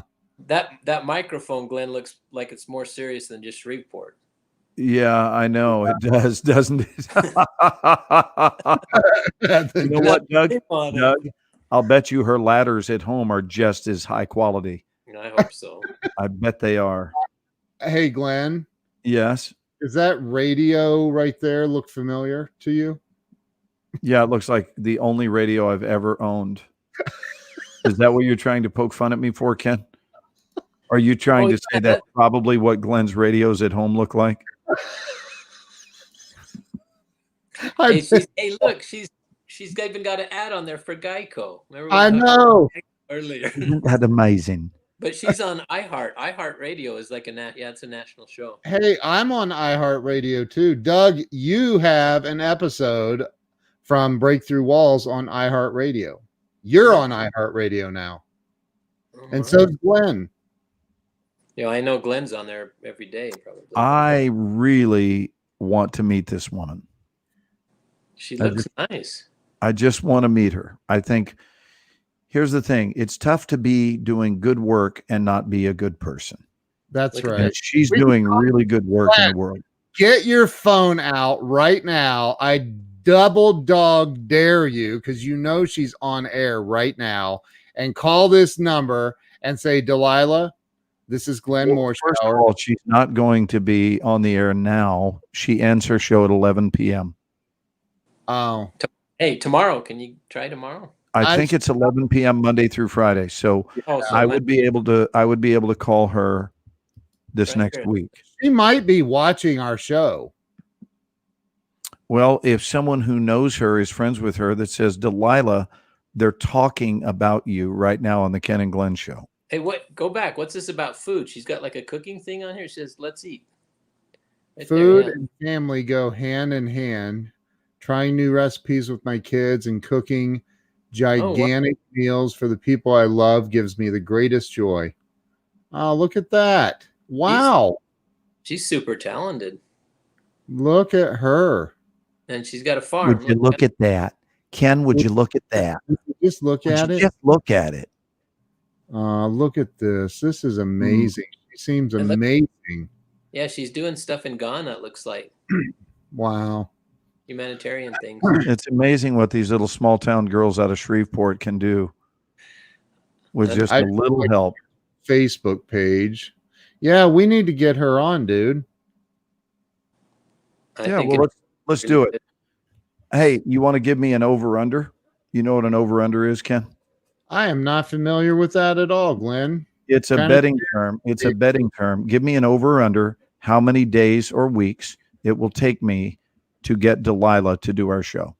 I think it will take you one phone call and a few hours. Which means you're predicting that we would have her on next week? I'm predicting this week because it's the weekend. And you work on Monday and Tuesday teaching class. So the earliest I would be able to actually reach out to her would be Wednesday. Yeah. Although I could, that's an 800 number, which clearly isn't her number. So I could leave a message tonight, which would be heard by her when she goes into work on Monday. I think we need to get, does anybody watching right now, do you know Delilah? Okay, she's on Instagram and Twitter. I can definitely get a hold of her. Joe says 11 days. 11 days. He has so he's giving us an over-under of 11 days. Faith. He has very, very, very little faith in you. Or Harry. All right. So obviously my goal is to pull off the under. Right. So they have over-unders in boxing. In other words, you're predicting what round someone will knock somebody out in. Oh. And then the people who bet on things like that, which I do not, but they would bet that it's going to go longer than 6 rounds or less than 6 rounds. Got it. Or whatever.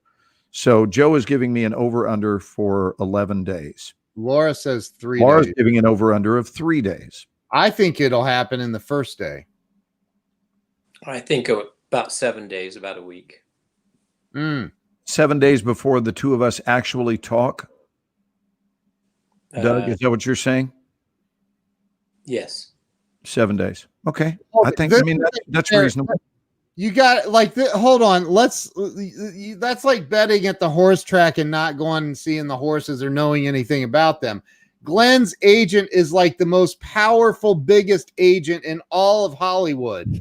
This guy probably has her He is on. a top shelf cat, I gotta say. But it's still going to take him a few days. to This get this together. guy Look calls at Nate. Nate is saying one. one. this guy calls Delilah. Delilah will go, "Oh God, I just missed a phone call from Harry. Everybody shut down the studio. I got to call Harry. See what he wants." So what would be lovely is if we reached out to Delilah only to discover that Delilah was a huge 24 fan, or that she really loved The Resident or something, and then that would make it instantly accessible. Instantly. The Got a podcast. Yeah. Or if she says, "I've never seen any of the shows that you're in. Who are you?" So Anthony, tell us something about that podcast. Do you obviously you said you listened to it, so you must like it. What is it you like about Delilah? We're just trying to get some feedback on this woman who I think is so terrific. Flora said, "So Yes, I win." Laura wins with regard to the most faith expressed in us. Yes, she does. Ken, The have you question listened was, but Harry is Glenn. You don't understand how this works. It's Glenn calls Harry, and whatever Glenn needs, Harry does. Right, Glenn? Am I right? Well, that's a bit of a simplification of the nature of the relationship, but he is a mover and a shaker and a player for sure. Yeah, he probably has Delilah on speed dial. All right, so here are my 2-person reaching out goals. You ready? Yep. Delilah to do our show. Yep. And Carol Burnett to do my class. How about we get? And here's the deal. Here's the deal. It's not even far-fetched. I know. It's not even far-fetched. I've already had a wonderful conversation with Carol. Carol was a worshiper of 24. She never missed an episode. Talked to me about that years ago. Wow. And what is this wearing out, my friends? Okay, good night, Roxy. Hi, Roxy. She's still in the hospital. Do you have a projected release? Oh, she instant messaged you, Ken, so you'll give me that information. All that on my fan page. Yeah. And hopefully she'll tell us when they're talking about releasing her. Oh, what about Carol Burnett, Roxy? What are you saying? Would you like Carol Burnett to come visit the workshop? Oh, yeah. Yeah, well, I happen to think it's really doable, and especially, frankly, during this COVID chapter, because these artists are not booked. Yes, Ken, that's exactly what Carol Burnett means, the tugging of the ear. Yeah. These artists, frankly, they're going stir crazy because they want to give. They want to be of service. They want to, she doesn't want to wind down life by just sitting in a barn watching reruns of the Carol Burnett show. She doesn't want to do that. No. She's in her mid 80s and she would like to connect. We need to have her on our show too. Well, here's the deal. Don't you know that my class is the pathway? Yes. It is. So if anyone comes to visit my class as an instructor with me, then a dialogue opens up about, hey, when you're not doing anything on a Sunday evening, yeah, why don't you come join us on the Ken and Glenn show with a guy named Scott? Or tonight it would have been with a guy named Doug. Where's Scott from? Vegas. Originally, he's from Indiana. Yeah. He's in Vegas now?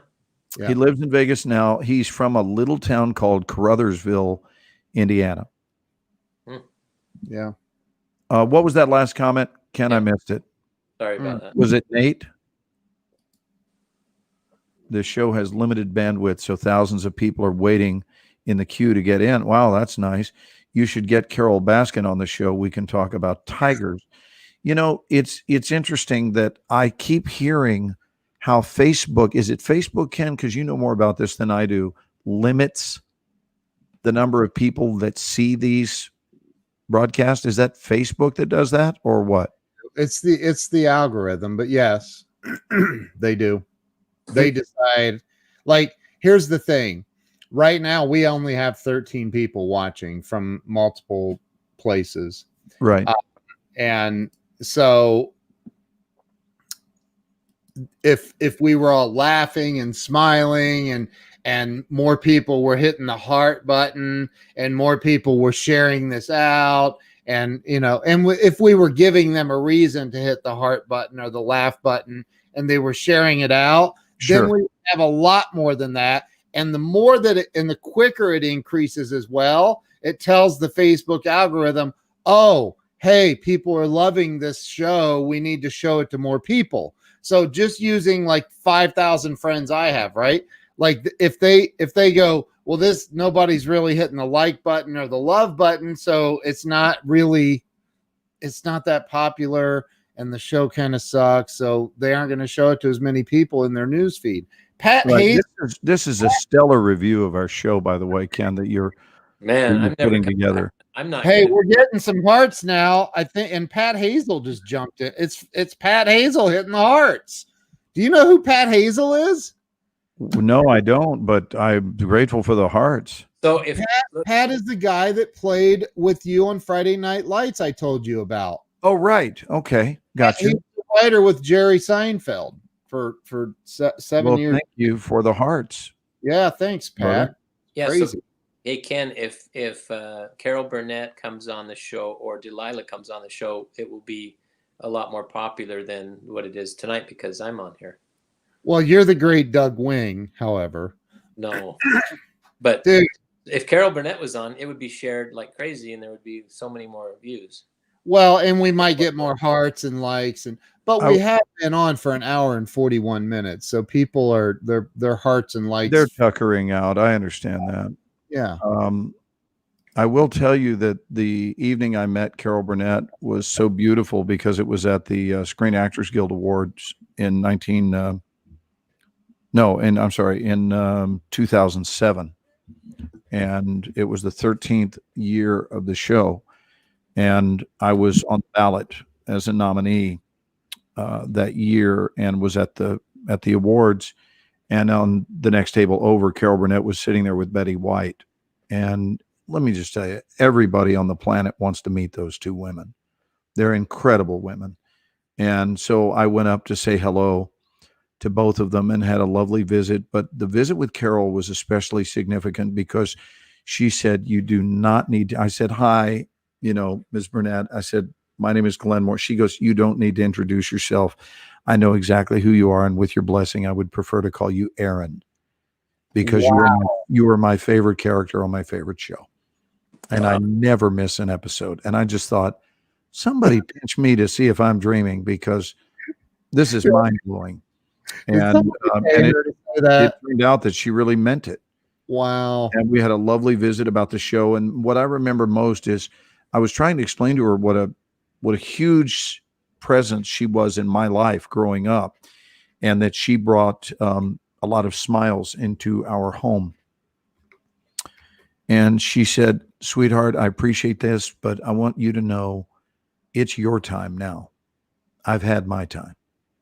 This is your time. You breathe it in. Don't ever forget this. And what I find myself is saying those exact same words that Carol said to me to other people now, the younger people that I teach, saying, it's your time. And I've had my time. That doesn't mean I'm not still enjoying it. And the same is true with Carol because she still works. But I would not feel robbed if it all ended this moment, because I've been given such gifts in my life of experiences. And that's what she was sharing with me is just breathe these highs in because they are fleeting. And this is a high. Just enjoy it. I wonder if Carol Burnett has ever listened to Delilah. It's certainly something I could ask her when she's on our show. Well, Pat Hazel, I wonder if he's still watching. Pat, have you ever heard of Delilah, the radio personality? And if so, do you know her? And if so, can you hook a brother up? Is that what you're going to say to your agent? Hey, can you hook a brother up? Hey, dad, I was going to tell you something really quick. My dad had a similar experience. He met John Voight, and of course, he was totally blown away. And what he was surprised at is John Voight came up to him. He goes, "Hey, you're the ladder man on TV." He knew who my dad was, and he had seen the infomercial. My dad's like, "John Voight knows me. He watches infomercials." But he said he was the nicest. He was just so nice, and he was just like, "Hey, I've seen you on TV. You're great. Your infomercials are unbelievable." And he's like, "Holy cow, this guy knows me." He watches infomercials. But anyway. Wow. Oh, this is from Pat. Yeah. I was the detective that was working on the case to solve the murder in season 2, and your character was protecting his son. Oh, that's lovely.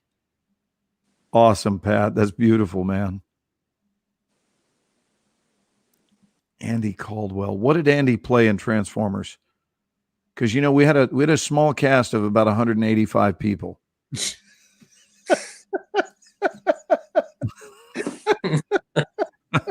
I mean, I thought you were going to say 14 people. Yeah, no, it's not 14, man.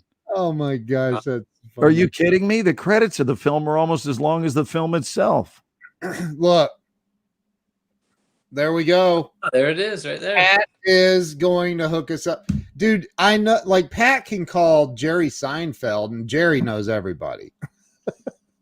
Well, that's why I said we're all one relationship. Either we have, and hey, this is a bit of encouragement for all of you that are still hardcores and you're still watching. But we know this, Ken. We play to a lot of people over the course of the week. I'll get up and tomorrow several hundred people will have seen this. I see it all the time.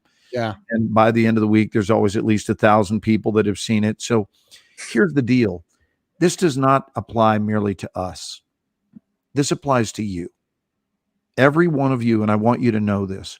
I want you to quit thinking that specialness is reserved for other people. Every one of us in our own unique, special, and beautiful way are significant. And we were designed by a masterful creator that, believe it or not, actually knew what he was doing, right? Knew what was going on at the time. And you are uniquely assigned to your sack of skin. And I just think that either you yourself are the relationship, or you are one relationship away from the doorway to anything you can imagine. That's how far reaching our connectivity goes. So it would be officially correct for you to mentally conduct divorce proceedings upon the notion that things are far-fetched. And I want to say this. If you perceive them to be far-fetched, they remain far-fetched. And the moment you can give up that nonsense, right, Ken, that's one of those, what is the term that I use for it? Chronic opinionitis. Yep. So chronic opinionitis assumes that big dreams are far-fetched. The reality is they're only as far-fetched as you would have them be. And if you're seeing them as far-fetched, you won't ever obtain your dream. But if you see your dream as something that's entirely havable, don't be surprised when you look out on your front lawn and there it is. Delilah. What's that? Delilah shows up. Like, correct. What if she lives in Dallas, like right on the same street as you? Would that be I crazy? would say that stranger things have happened. Yeah. I mean, Mark Cuban lives on your street. Mark Cuban lives on the exact street that I live on. I know. And George Bush lives probably about 3 miles from here. Wow. Cool. Very cool. Did we just add viewers or lose viewers when I said that? What happened? You added. We're stuck on the very lucky number, and this is my lucky number of 13. So there's another thing. How about that? The chronic opinionitis that is surrounded around that number. Triskaidekaphobia, I think is what it's called. Fear of the number 13. What's it called? There's a good one for you to look up. I believe it's called triskaidekaphobia. Triskaidekaphobia. Look it up. It's the fear of the number 13. Alexa, what is the fear of the number 13 called? Fear of the number 13 is called triskaidekaphobia. Triskaidekaphobia. Yes. Yeah. Triskaidekaphobia. Alexa, say that again. Sorry, there is nothing to repeat. Alexa, what is the fear of the number 13 called? Triskaidekaphobia. Fear of the number 13 is called triskaidekaphobia. Triskaidekaphobia. No, Yeah. she's just saying it wrong. You know how she pronounces stuff weird sometimes. Yeah, I don't think she's pronouncing it correctly. Oh, so it's triskaidekaphobia. Yeah, I think that's the correct pronunciation. Wow. But what I'm saying is, if you hold that chronic opinionitis surrounding the number 13, then you have just booked a relationship with the number 13 haunting you for your life. Yep. But if you see it as just another number, oh, Joe says it's the fear of Triscuit crackers. Oh, we love you, Joe. We love you, baby. Oh, that's It's funny. the fear of Triscuits. So, Doug, now that one of your bucket list items has occurred and you've met the one and only Glenn Morshower. And me, Doug Wing. How about that? Yeah. I mean, what's left? I mean, Well, there's still Mount Rushmore for my mother. Oh, that's true. And apparently having Delilah on our show. That would be great. Hey, That what would if you present it that way, Joe? Joe Ingram, who says he wrote. He emailed her already. Okay, so I think he could use stronger language and tell Delilah that she actually is on our collective bucket list.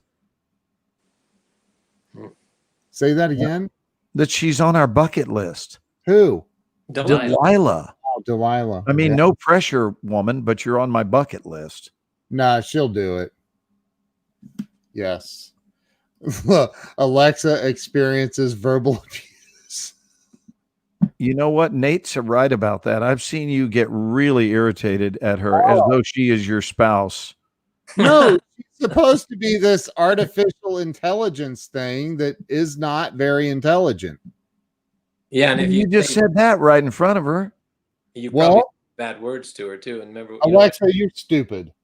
see what she's gonna say. Always Something. interested to hear how I can improve. Try saying, I have feedback. See, What did she say to you? I'm always interested in hearing how I can improve. So Thank she's you. also very codependent. Like, dude, if somebody called me stupid, I'd be like, "You talking to me?" You talk to me. That's Do you not. add Willis? Do you add Willis onto the back of that? You talking to me, Willis?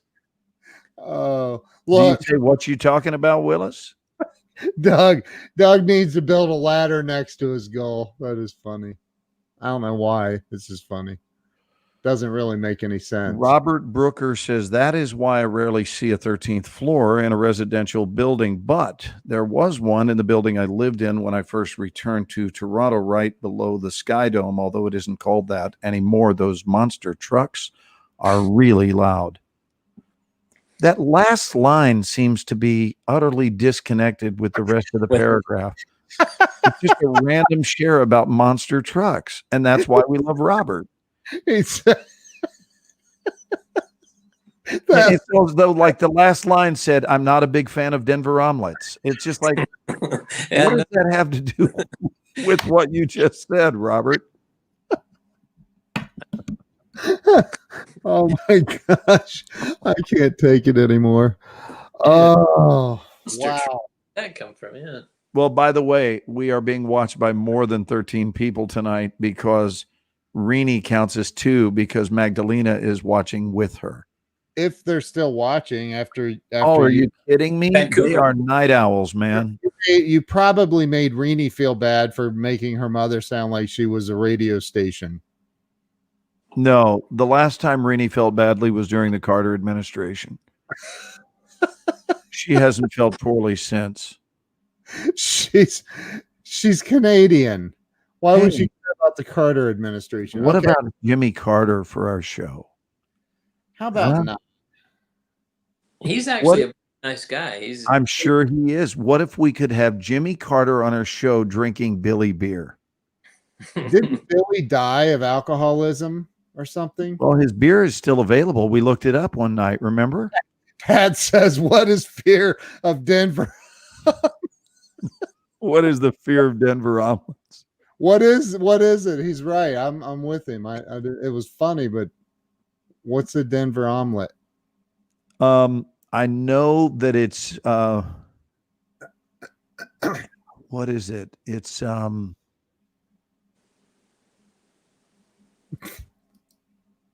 chicken yokophobia or something. It's I don't know what it is. Oh, What's in a Denver omelet? Ask your Alexa or whatever. Alexa, what's a Denver omelet? What if she says, Find ass. An omelet with diced ham, onions, and green bell peppers, or comparable fillings. Yep, onions, ham, and green peppers. Yeah. Cheese too. Oh, they have monster truck rallies in the Sky Dome. oh, so says Charles, who was born, by the way, in January of 1959. I have that information. Here's wow, that covered up Doug. Sorry, Doug. Let's have Doug at least read it, though, since he's Yeah, come on, covered Doug. up. You read it. Doug, Lena lives in our park, 55 plus on the Capilano River. It's called the Capilano River. Lena says this, we too are small, regular people. Lena is a commercial farmer all her life, and her garden here in the park of our community of 103 homes is outstanding. So Lena goes to the street each morning to chat with the dog walkers, just to chat and hear complaints about her gardening skills. Doug, Lena says you can come visit us here from Utah and bring us a miracle ladder. My mom wants to. Oh, it cut off because it's such a long comment. It didn't grab all of it. Whoops. Wow. Okay, well, my mom wants to have one of your ladders, I guess. I don't know. Now are they in Vancouver? Glenn, West Vancouver. Oh, that's a great area. Maybe I'll go visit them. Yeah, just north of the city of Vancouver, right across the Lionsgate Bridge. That's a neat city. And they live in this community that is actually directly off to the side of the bridge. So you look out the room, you look out the windows of the house, and you're seeing the Lionsgate Bridge going into downtown Vancouver, which is incredible. Yeah. No, I did not ever work with Burt Reynolds or the Film Institute. However, I am friends with John Schneider, and John and Burt were friends. So again, one relationship away. Yeah. I never met Burt. I worked with I've worked with several people that used to be a part of Burt's Dinner Theater in Jupiter, Florida. Do you know there's somebody that I want to have on my show I used to have a poster of this individual when I was a teenage boy in my room hanging on the wall. And Raquel Welch? Not when my dad was a teenage boy, when I was a teenage boy. No, Olivia Newton-John. Oh, yeah. All right. I've seen her recently she's on Instagram a lot. I would love to have Olivia Newton-John on my show. She was just like Can you do us a favor and lean right into the camera and give Olivia a personal invitation? Olivia. Hi. I feel like a teenage boy again all of a sudden. Keep going. You're doing very well, Ken. Olivia, I really feel like it would be wonderful if you were to visit me and be my guest on Breakthrough Walls and share your story and your strength and your wisdom with my audience. Tell everybody about how you broke through your own personal walls throughout your career and life. That was so good that even your internet feed got choked up. It did. Your internet feed went, oh my gosh, this is hugely emotional for Ken. It started breaking up. I would love to have her on. Anyway, so I got to make that happen. I was going to ask Glenn if you have met the other Duke boy, Tom Wopat. Oh yeah. I've worked with both of them because I did the show. I did Dukes of Hazzard, but I have not seen Tom. I've not seen Tom since '83, which was the last time I did the show, and I've seen John multiple times since then. It was and weird. I just worked with him for 2 weeks on a movie. Cool. I was on a flight with him once. And with Tom or John Schneider? Tom. What was really strange about it was I was in first class, and I don't know if he was on at the last second, but he sat like clear in the back on the last row. And I thought it was very strange. On the last row of the plane or of first class? Oh, the last row of the plane. Tom did? That's called I don't want anyone bugging me. Maybe so. I've sat next to thanks for stopping by, man. A lot of famous people, you know, I've been in first class a lot, but And some are nicer than others. Yeah. Some Some just are very down to earth. I think some people, and Glenn, you know this because you've been in movies. Some people probably just don't want to be bothered. Yeah, They get- that's true. I'll tell you, Martin Sheen, who I worked with for 3 years on the West Wing with, Martin Sheen and I flew to Las Vegas from LA, from Burbank, in fact, one night, about a year after we were done doing the show. And we were both just chilling on Southwest. And I think people were really pleasantly surprised that Martin was, and in Burbank, a lot of people don't know, Burbank is one of those rare cities where you both board the plane and deplane via the back of the aircraft. And so they push up the old fashioned stairs and, Yep. and we don't, there's not a jetway at Burbank, believe it or not. And so, and that's still true today. Burbank Airport is 10 minutes from our LA home. And I got up and I went, son of a gun. I didn't even know that he was going. I didn't see him in the gate, but he boarded the back of the plane and I thought I saw him. And then as soon as I came in, I was like, Martin, what's up? And it was very nice. He was very sweet to all the people, but I think people were pleasantly surprised to see him flying on Southwest. Yeah. As though somehow Southwest is the Greyhound of the Skyways. It's not. Southwest is a very good airline. So you know him? Yeah, of course. Hey, isn't he from Ohio? Aren't they from Ohio?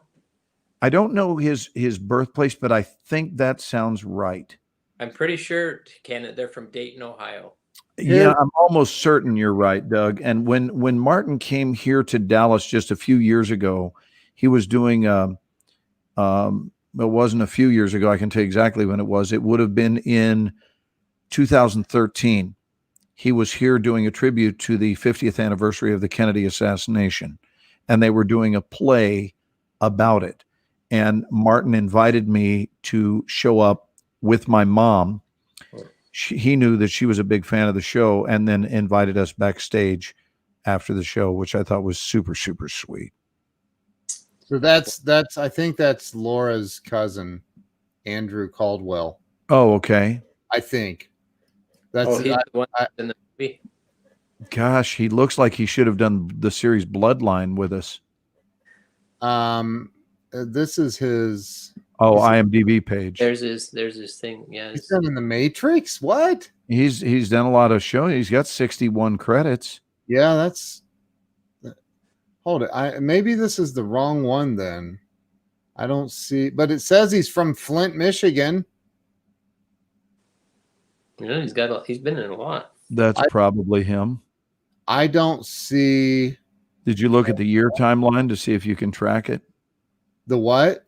What the year timeline over there to the right of the It had credits? Transformers on it too. It was down further. Oh, is this how you do it right here? I'm not familiar enough with this, I guess. So you said Transformers, right? What year would that have been? It was on there. It was down towards the bottom. Oh, it was on there? Yeah. If you go back, it was on there. Crap. I gave That's up. at the bottom of the ocean, Ken. Go down further and you'll see it. There it is. There. Cafe Kid. Right there, 2007. Okay, so he was in the original Transformers. Okay. Wow. And Laura's probably Avatar. pulled a Doug Wing on us and fell asleep.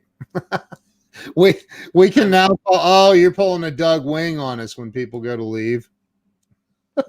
Look at what Nate is saying. He said, I've been trying to get a traffic ticket so I can show up to court with my chocolate donuts under my armpits. The cops around here don't care. You remember when we talked about that a few weeks ago? Doug has a perplexed look on his face right now. Are you talking about cops and donuts? Well, we're talking specifically about how much fun it would be to be in court. And as you begin sweating in court, if you have a chocolate donut under your armpit, about what a great visual that would create for the judge. And especially if you keep going, Your Honor, if I could just add. The aroma. wafting around the courtroom. Oh, my- Your Honor, if I could just say this one more thing, Your Honor. So, hey, we are down to, well, we're back up to 12 now, but we were That's exciting. Well, our goal is to go down to just the three of us. just the three of us. Oh, no, it's two. All right. So listen, I'm going to get to work on this Delilah thing. Okay. And who was it that said that they're going to reach out other than Joe, who sent an email? Who else? Pat Hazel. He said he may have a connection. Okay. Well, Pat, Pat left. Pat's gone. Okay. Does he watch Breakthrough Walls on a regular basis? Pat, I don't know. I think he's watched a couple, but I talked to you about this already, about us having Pat come on one of these Sunday evenings with us. Yeah. He is funny, dude. Oh my gosh. I think it's about time we have Weldon come pay us a visit. I agree. Weldon agree. Weldon just sits off in the wings, and yeah, we'd like him to pop up sometime. That would be lovely. We need to have Weldon pop on. Hey, Ken. Yes, sir. I'm going to text Richard Karn, since I have his number, and I'm going to ask him, or his agent, if they know Delilah too. Who's Richard Karn? We went over this earlier, Ken. Were you on the show? Oh, I knew that. You remember him? He did Tool Time, right? He's actually doing mostly Hallmark movies now, but he's right. I'm going to text him and just to say, do you know? And he hosted Family Feud for a while, didn't he? Long time, yeah. Yeah. And he did one of the greatest infomercials in the entire world, Ken, for Little Giant. He did. Did he do an infomercial for your company? Yes. Oh, awesome. I have a Little Giant ladder on the way to me, I think. Yep, the King Combo. I should send Glenn one. I'm so excited. How tall a ladder is that? How tall are your ceilings at your house there in Texas? Actually, mine are tall, which is the very reason I'm asking. I would say that this ceiling here, not the one in this room, but that carries over our den. Mm-hmm. I haven't put a tape measure to it, but it's probably 25 to 30 feet tall. Holy cow. You probably need this Little Giant skyscraper. That thing it's a beast. And what I'm concerned about is whenever these lights burn out, and it's ridiculous, but because it's so high up, we intentionally almost never use those lights. Mm-hmm. And to prove that, we've been in this house 8 years and they're all still working. They're LEDs? Yeah, we just don't turn them on hardly ever because I don't want to have to change them. But if I had a ladder, I'd change them in a heartbeat. Mm-hmm. And I wouldn't be afraid to go up on the ladder. So you don't know how tall the ceilings are there for sure? I have never measured it. It sounds like they're huge vaulted ceilings. Yeah. It would be easy enough to do because it's this ceiling that's right here over me. And all I would have to do is roll the tape out to the edge of our staircase and drop it down to the ground. And I would know, but I'm going to guess 25, but it wouldn't surprise me if it was 30. So that's out over the staircase. Correct. Like a foyer, like the entrance or something? Yes. Okay. Yeah, I'll bet you it is. It's probably 20. Yeah. I'm guessing 25. Yeah. But it's beautiful, man. And I love high ceilings. Yeah. I can send you information, Ken, and then you can get it to Glenn. Okay. A link or something. So we saying good night, amigos? Yeah, we should. We should tell everybody good night. We're down to 10 people. Hey, thank you all for hanging in there with us. Doug, we appreciate the visit this evening. It was a pleasure. Yeah. Honored to be. I never expected this. Ken sends me a text that says, hit this link and you can be on the show tonight. Was it worth waking up for at least? Yeah, of course. Yeah. Now I'm going to have a hard time going back to sleep. Oh, wow. That's awesome. No, thank you very much. It's been a pleasure. Yeah. What is Robert saying? Robert's got a novel for us. Wow. But see, it's a novel that gets cut off because it's too long. We'll have to go back and read it.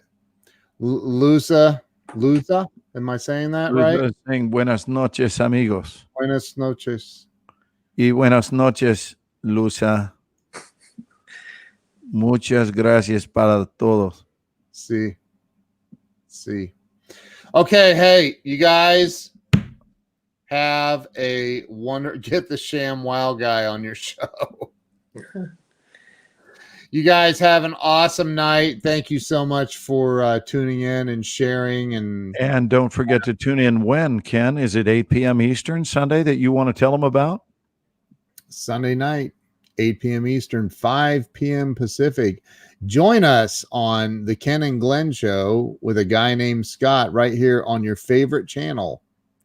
And going out tonight, Ken, would you just play that music, even though that's not the show we're doing tonight, but just play our video because I think people like it.